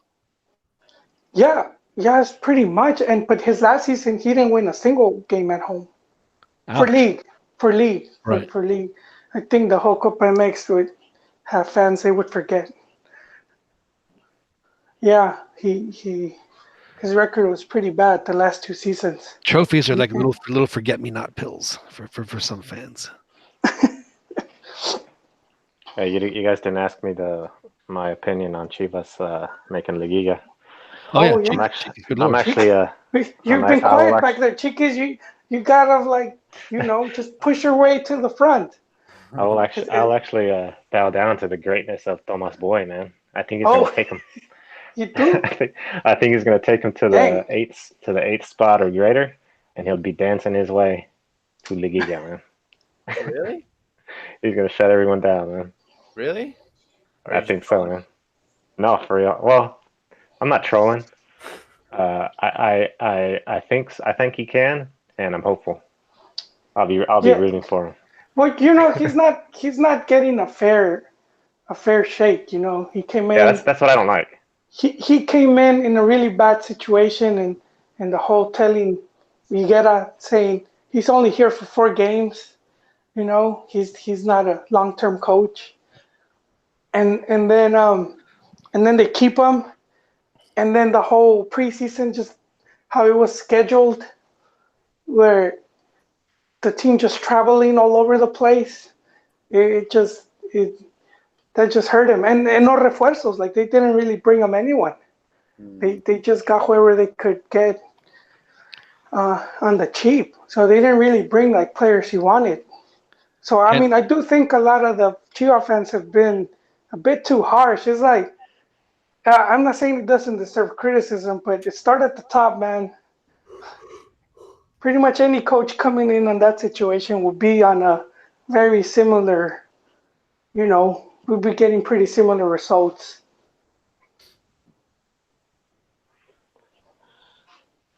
Yeah, I think I actually listened to Joel, since Joel was a guest. I listened to Chivas del Norte podcast 2 times in a row. Yeah, what was that like, Joel? Did they argue, Joel? Was it just a Chivas love fest the whole show? No, there was no Chivas contra Chivas. We were doing a season preview, so that it was good fun. Rigo's brother was there, but I thought I was talking to Rigo half of the time. They sound alike. But what was I saying? They were talking about Rigo, I think, was talking about what's his name? Came from Leon. Oh no, came from I forget the forward. Talking about a player? Yeah, on Chivas, he was saying he needs to be up front, on the 9 position, and Pulido not so much. And I sort of agree. I think that guy needs to step it up and start scoring some goals. Like you were saying, that they need goals to be scored. He's the guy that needs to do it for Chivas, and then Oribe needs to support. And I think they have the players to do well and to make Liguilla. But I think it all depends on that guy. I can't even remember his name. His name just slipped in my mind. Not Alexis Vega, right? But Alexis Vega. Alexis Vega, okay. yeah, Toluca. It's Toluca, Alexis Vega. Yeah. Yeah, I think he needs to step it up and start scoring some goals, and if they don't, then they're gonna be in trouble. So you're hopeful then, Chiquis, for a Liguilla berth. I would like for- Chivas, the front office, to give him the whole season. Give him the whole season to do what he can, and I think he can. I think he can do it. But if they like fire him a few games through, and they don't have patience like typical Yeah. Mexican club, then it might be. I think it's gonna. I think they're gonna be in the hunt late into the season. I'm not so sure they're gonna make it though. But I do think they'll be hovering. I think they have like the betting houses have him at like a 30%. That sounds about right. 30% odds that they will Liguilla. Well, I mean, let's be real. So in the Liguilla right now, we have América, Tigres, Monterrey, and Yes. Cruz Azul. Right? We would say all Yes. four of those teams are going to make it. Yeah, top 4 right there. So out of the next 15 teams are fighting for the next 4 spots. Well, León, I could say León. We could say that. All right. So now 14 teams are fighting for 3 spots. Is Chivas good enough to be one of those 3 teams? Yeah, you know what? A lot of these, the difference is not by a lot. So a lot of times, if Chivas has more has as much talent as any or more so than any of those remaining teams. So I think they should be able to make it. Yeah, then a good chunk of those they do, but you do have some teams like we could say that like Pachuca has a pretty solid squad, and then you could have a team that's better managed like Cholos, So that's when we start seeing Pachuca, Cholos, competition. Right? Pumas. Yeah, and Santos too. I mean, even though they've been releasing coaches, which is kind of not normal of them, how they just shuffle through coaches recently, and then they didn't have that much movement. Santos is, Santos has been given to the interns. They sent 3 players to Atlas. Who would have ever guessed? Who? Yeah, but I mean, they still have Furch, and I think that's their lifeline right there, Furch. And as we've seen with Furch, we had to remember with Dan the whole nickname Furchazo. But I got to tell you, he was missing all these sitters that one season. Right. No. That was when he la Furcho. The Furchazo started coming when he started scoring goals. Ah, yes, okay. Yeah. He scored a goal against Chivas, and it was a really great goal. And the entire, I forget who was calling the game, did nothing but criticize the Chivas defender for allowing that to happen. Furch is one of the top strikers, man. Right. Dude sticks his leg out awkwardly in the tightest of angles, and it goes in, and somehow that's the Chivas defender's fault. Just cracked me up. Well, gentlemen, I think that covers the array of topics that we were going to discuss today on the CantinaMX podcast. Do we? But before we leave, is there anything else that we need to discuss? Yes. And I forgot it. I it's like it skipped your mind, John, because you wanted to talk about the geo effect. I thought we did talk about the geo. No, but you were saying how he was going to be like the perfect, like. The villain. Yes. The villain for America. Yeah, it's going to be great if he starts playing well. And he's already going to be the most mediático of the team. If he can do that and start playing well, he will be. This could be a good portion of Gio's career coming up. He has a really big opportunity to cement himself as one of Mexico's great players. If he can put in 2 or 3 solid years at America, like Sambuesa like years at America. And he has the talent and the ability to play like that. So it's and you know what? I think Joel he's starting to get the temperament too. Gio can be very soberbio when he wants, and it could certainly play well for him. Yeah. Well, I mean, we talked about how Piojo seems to be like the right coach for him What if to he play gets under. a brace? What if he gets a brace against Guadalajara? Okay, we're going too far now. There, John. We'll cross that bridge when we get there. What if Yes, Peralta scores a hat trick? That's right. What yes. if he scores a hat trick I against like that America? better. Yeah. I Will want he to live in that celebrate? world. Will he celebrate like one of our own? Yes, that's.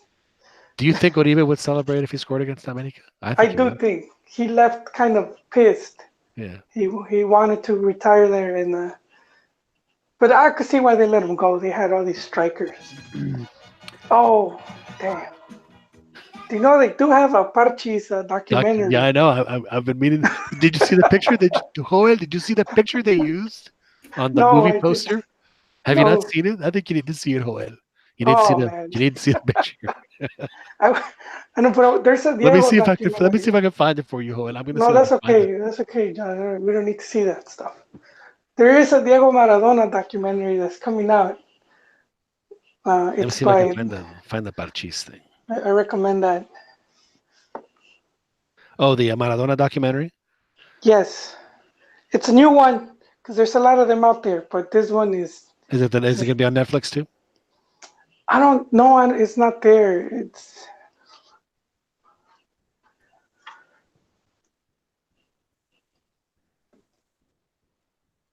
We'll find that information out here momentarily.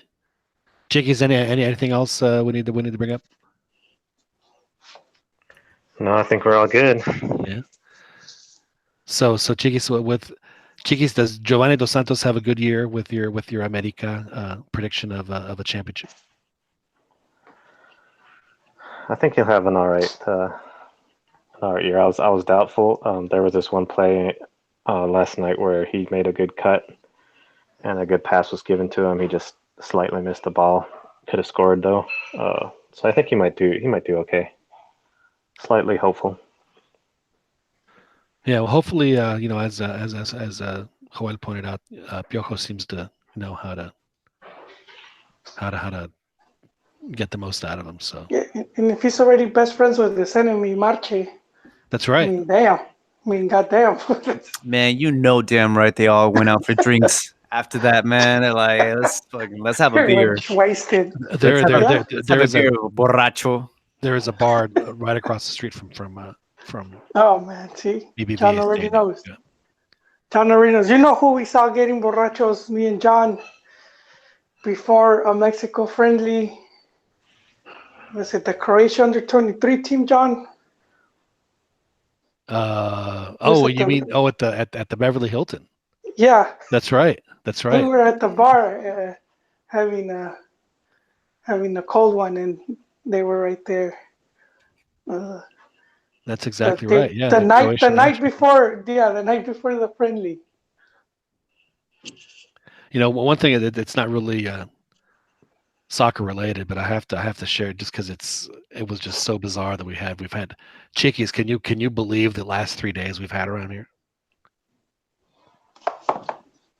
Are you in Austin, Chickies? Yeah.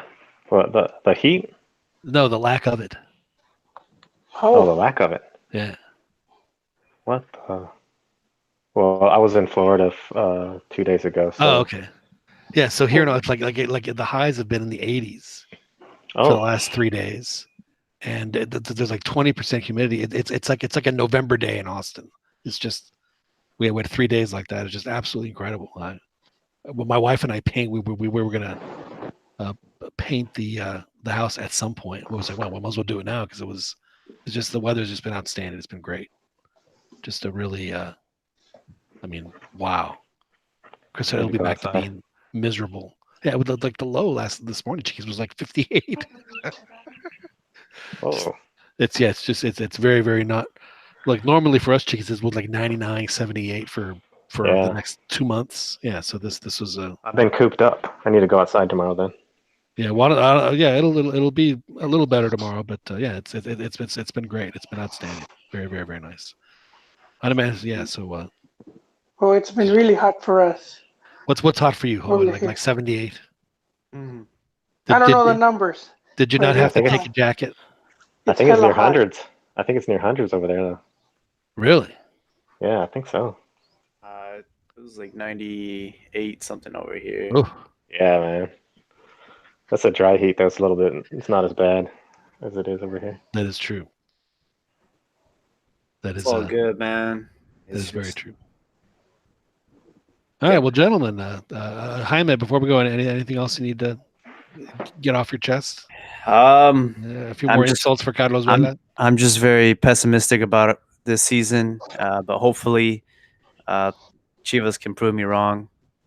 I got a new jersey that I got Yeah. the other day, and I almost cried because like that jersey represented a era of Chivas that was just campeonissimo, you know. And Jaime, you should plug your video where people can see it because he does a it's on my unboxing. it's on my YouTube channel. Just type in ChivaMX and you'll see it. It's my latest video.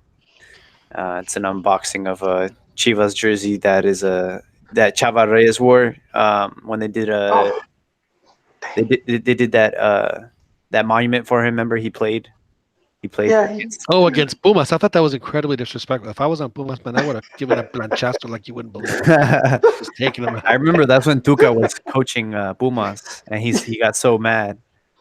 Yeah, he was furious, man. I'm sure Tuca wouldn't have gone out there. Just This Tuca would have played if he Tuca's Give like, him if I would have known, I That's would right. have suited up and played for Puma.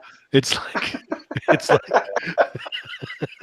Oh, it's like that goddamn, picture Chivas. of Vinnie Jones, the actor, taking out the kid. You know that picture I'm talking about? Where there's a very famous picture of Vinnie Jones, the action movie actor from England. He used to play soccer. He played for Wimbledon. Oh And there's a picture of him at a charity match where he's slide tackling like a 6-year-old. And the quote was, "I went for the ball." I went for the ball. Yeah, I God can't damn, believe. Yeah, it's a very funny picture, but Oh my god! I just googled it. I wish there was a video of that. so very pessimistic. Now, are you normally optimistic or pessimistic? Are you? No, I'm a very positive person, super optimistic. That's just like my nature. And it's been dark times for Chivas, you know, and there's only so much your heart can handle at times. Well, but isn't the majority of Chivas time dark time? I'm not trying to say that as a No, troll. I mean, it's just we had some pretty good runs, man. Like when you talk about like 2005, 2006, you know, back when Chivas used to play Libertadores and they were like, right. they had like 5 or 6 players that were playing for the national team. Like those were the glory days, you know, and then Yeah, but you're talking like 3 years out of 20. nah, it was. I mean, it wasn't bad. You know, in 2010 we had the Copa Libertadores final, and you know Chicharo going to Manchester United. Like the 2000s was a pretty good year, and then it's just from 2010 and now it's been rough, man. I mean, we got that title that came out of nowhere, but that was, you know, we always get the one once every decade, but it just feels like it's just been. It is one of like Newton's laws of physics. You know, to every action there's an equal and opposite reaction. Chivas will win a trophy about every 9 to 11 years. Is the window for Chivas to win the league? Or at least it has been since the 80s. Yeah, but it's all right, man. You know, I love the sport. I just hope they get some wins. They play some good football. I don't mind if they lose as long as they're playing good football. So you would be okay with Tomas Boy coaching the whole season because that means Chivas is playing well. Like as long as they don't disrespect the jersey and the team that they're playing for. Dude, they've already disrespected the jersey with that new design. So did you know? Yeah, don't remind me. Yeah, they're looking like Paraguay out there.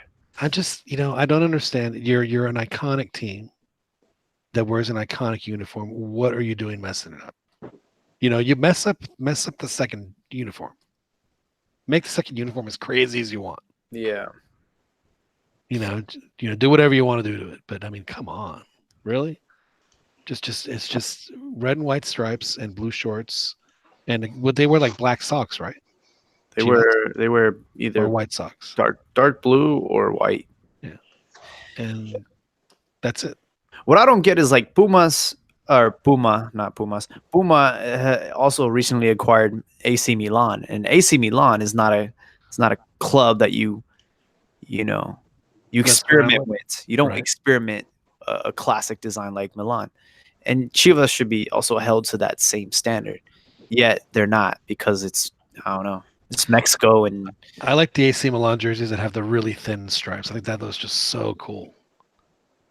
I mean, Puma did that to us too, but we look like pajama bottoms. Yeah, that like the uniform they had last year. They looked like with the Doppler effect stripes. It's like, and then like the one year, I guess The one you that guys probably like the World Cup. fallopian tubes. No, the one that they wore for the World Cup, the one that looked like a pajama. It was terrible.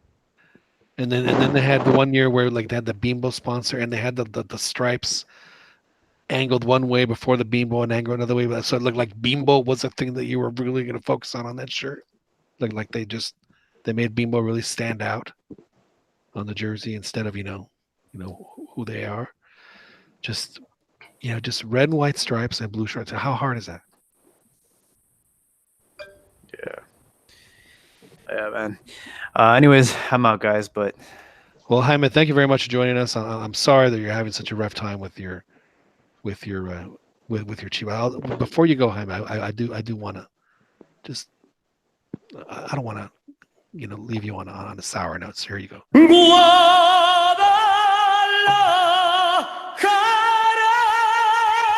It'll happen again. It'll happen again. thank you, man. Thank you. You're welcome. Later, guys.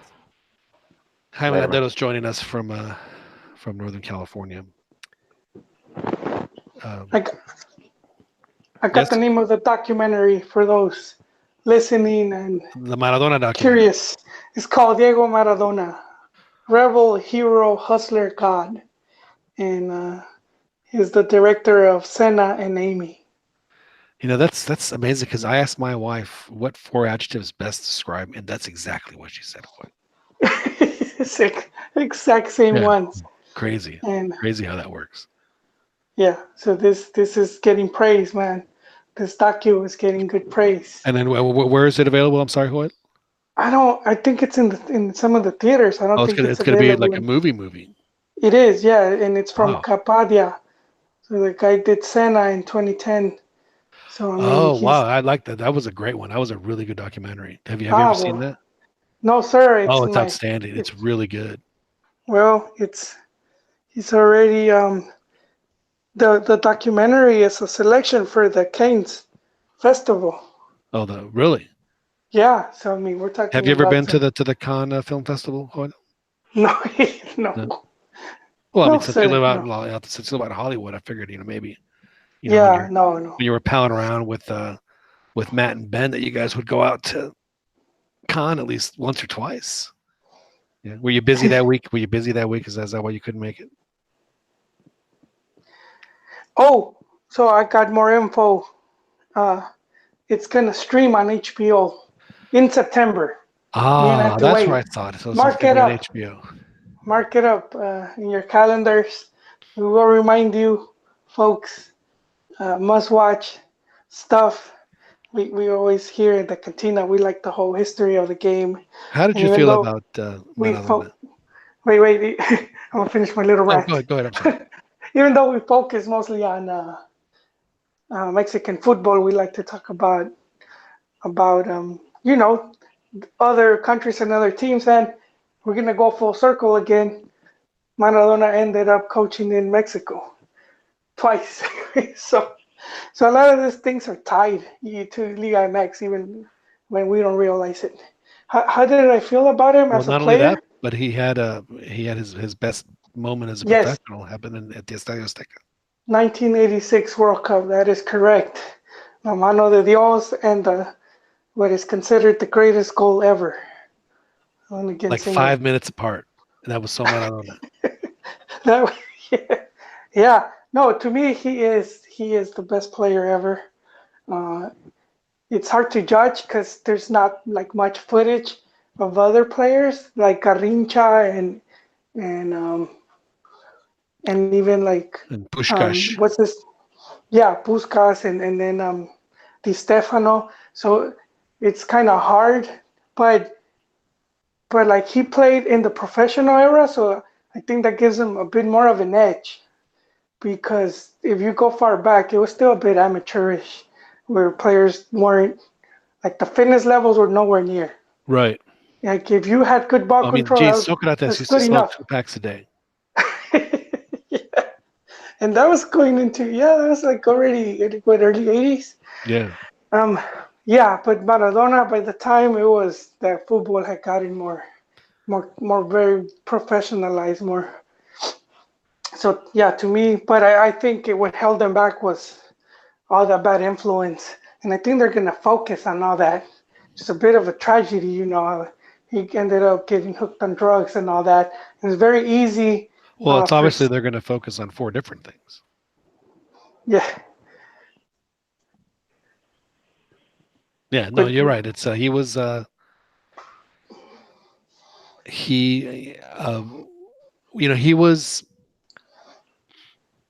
I always thought that Pelé was like the most loved player in the world. Yes. I think Maradona is the most hated player in the world. Yeah, he tends to be. Yeah, and I remember the World Cup in Italy. Of course, it was Italy. He was playing for Napoli at the time, but he would get jeered every time he touched the ball. Every time he touched the ball, the whistles came out. And that would have never happened to Pelé. That doesn't happen to Messi. It doesn't happen to Ronaldo. Well, maybe it does happen to Ronaldo. But you're right though. I mean, for a period, I mean, there was no one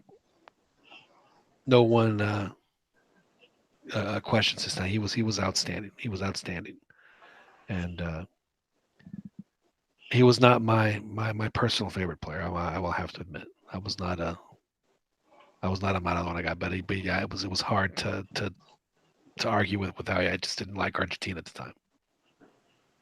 I was a Brazil guy back then, so. That explains it. Yeah. And he put the dagger in the heart of Brazil in the Italian, because we didn't have a team to root for in that one. So. That's right, Cachirules. And he and Canija just like with. Yeah, I was just gonna name him. Yeah, there's. Oh, I remember. I remember that game. Canija was really fast. They call him El Hijo del Viento. Right, and Maradona put a 40-yard roller right in front of him. That was like, oh man. Hey, John, he's fast when he started running the Cameroonian players. That's right. That's right. I was like, what? Is this possible? I honestly believe, Chiquis, what would you think about Maradona?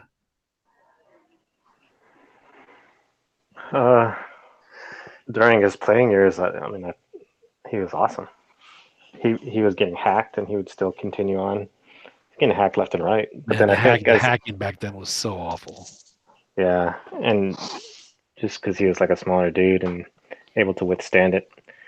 But I think as he grew older and went into coaching and drug stuff, people found it easier to hate on the dude.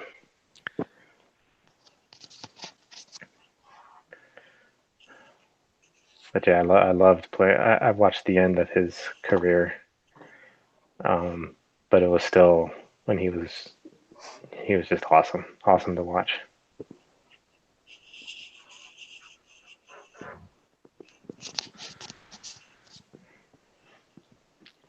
Yeah, he definitely has a highlight reel. I've often wondered about that '94 World Cup, because Argentina got off to just crazy good, because they just slaughtered Greece. They slaughtered Greece. They beat a good Nigeria team. The Nigeria team that probably should have made the semifinals in the tournament. Yeah. And then what happened, and it's always bugged me.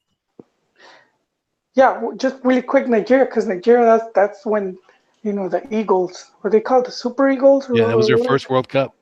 There was the first World Cup, 94 and 96, they win the Olympics. Mm-hmm. And 98, they kind of eliminate Spain, which was one of the favorites. Right. And that was when they were at their strongest. Yeah, Bora coached them in '98. Yeah, he did. But and they were playing really well, and I was thinking, man, this is coming out of, and Maradona was playing really well. I was like, this is coming out of nowhere. His celebration, though, John. I liked that I liked the celebration. He runs up to the camera and he just looks coked.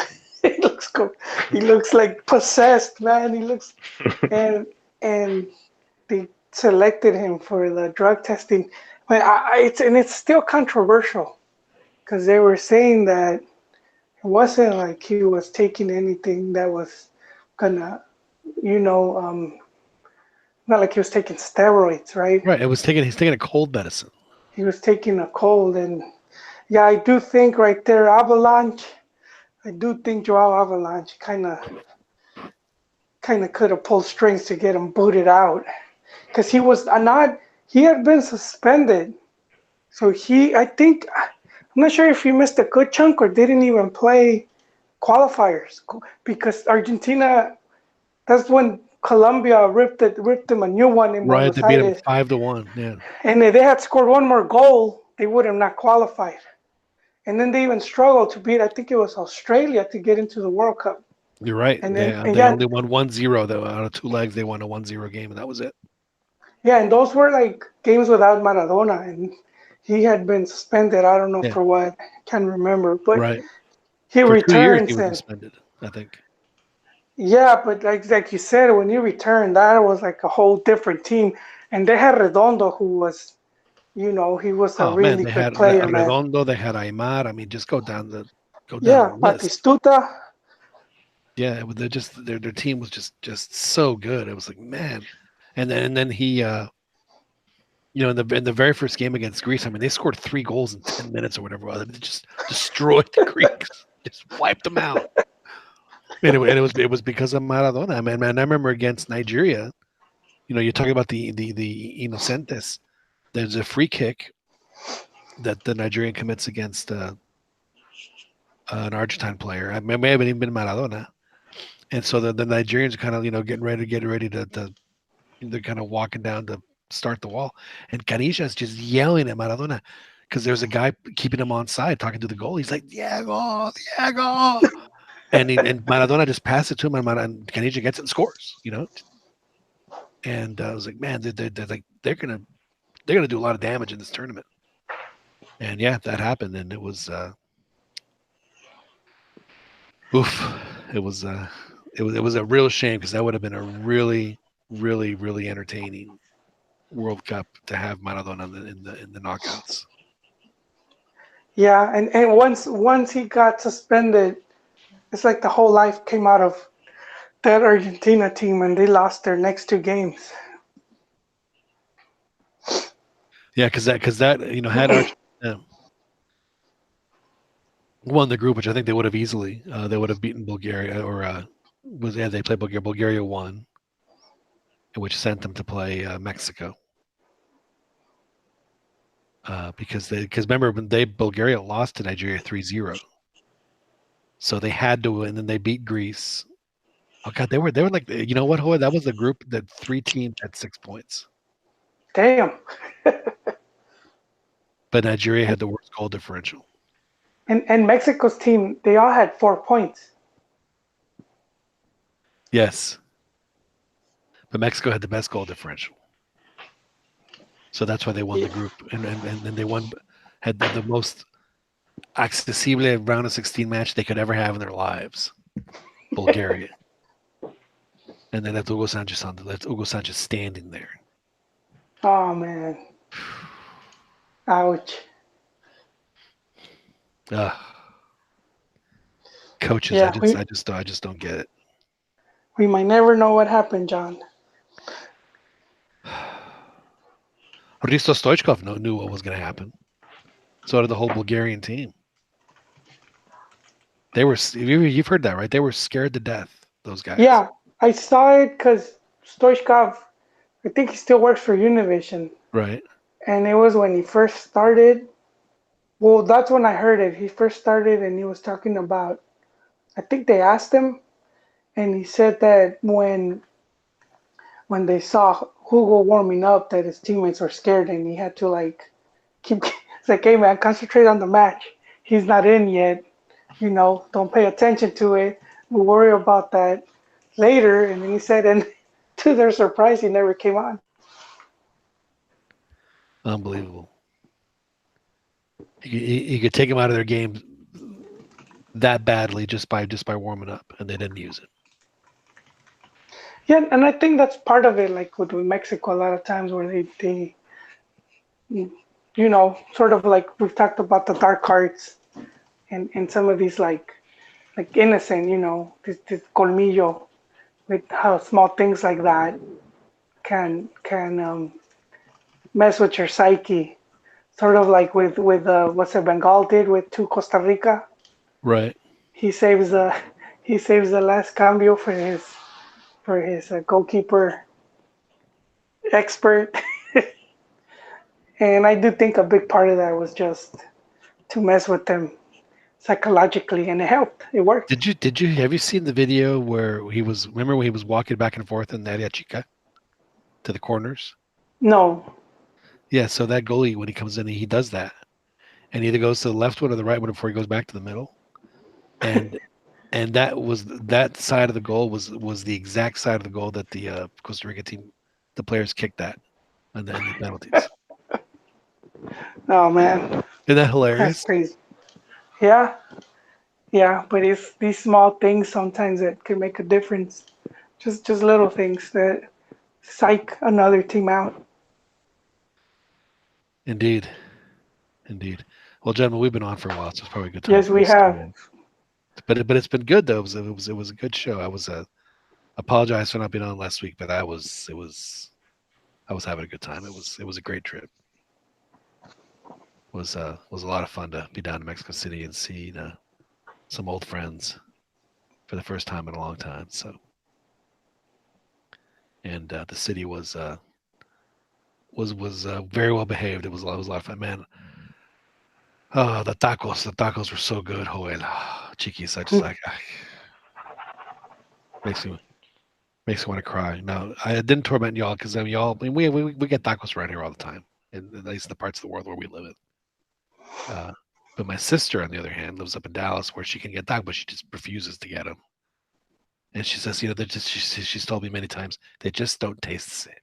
So like the tortillas dry, or they're just not the same.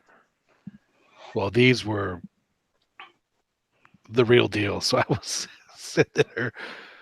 Yeah, well, I was not being nice. But it is what it is. I'm sure I will make get the trip. Yeah, she'll make a retaliatory shot herself at some point, and she has in the past, and she will continue to do so. So, as will I. Gentlemen, a great show here on the CantinaMX podcast.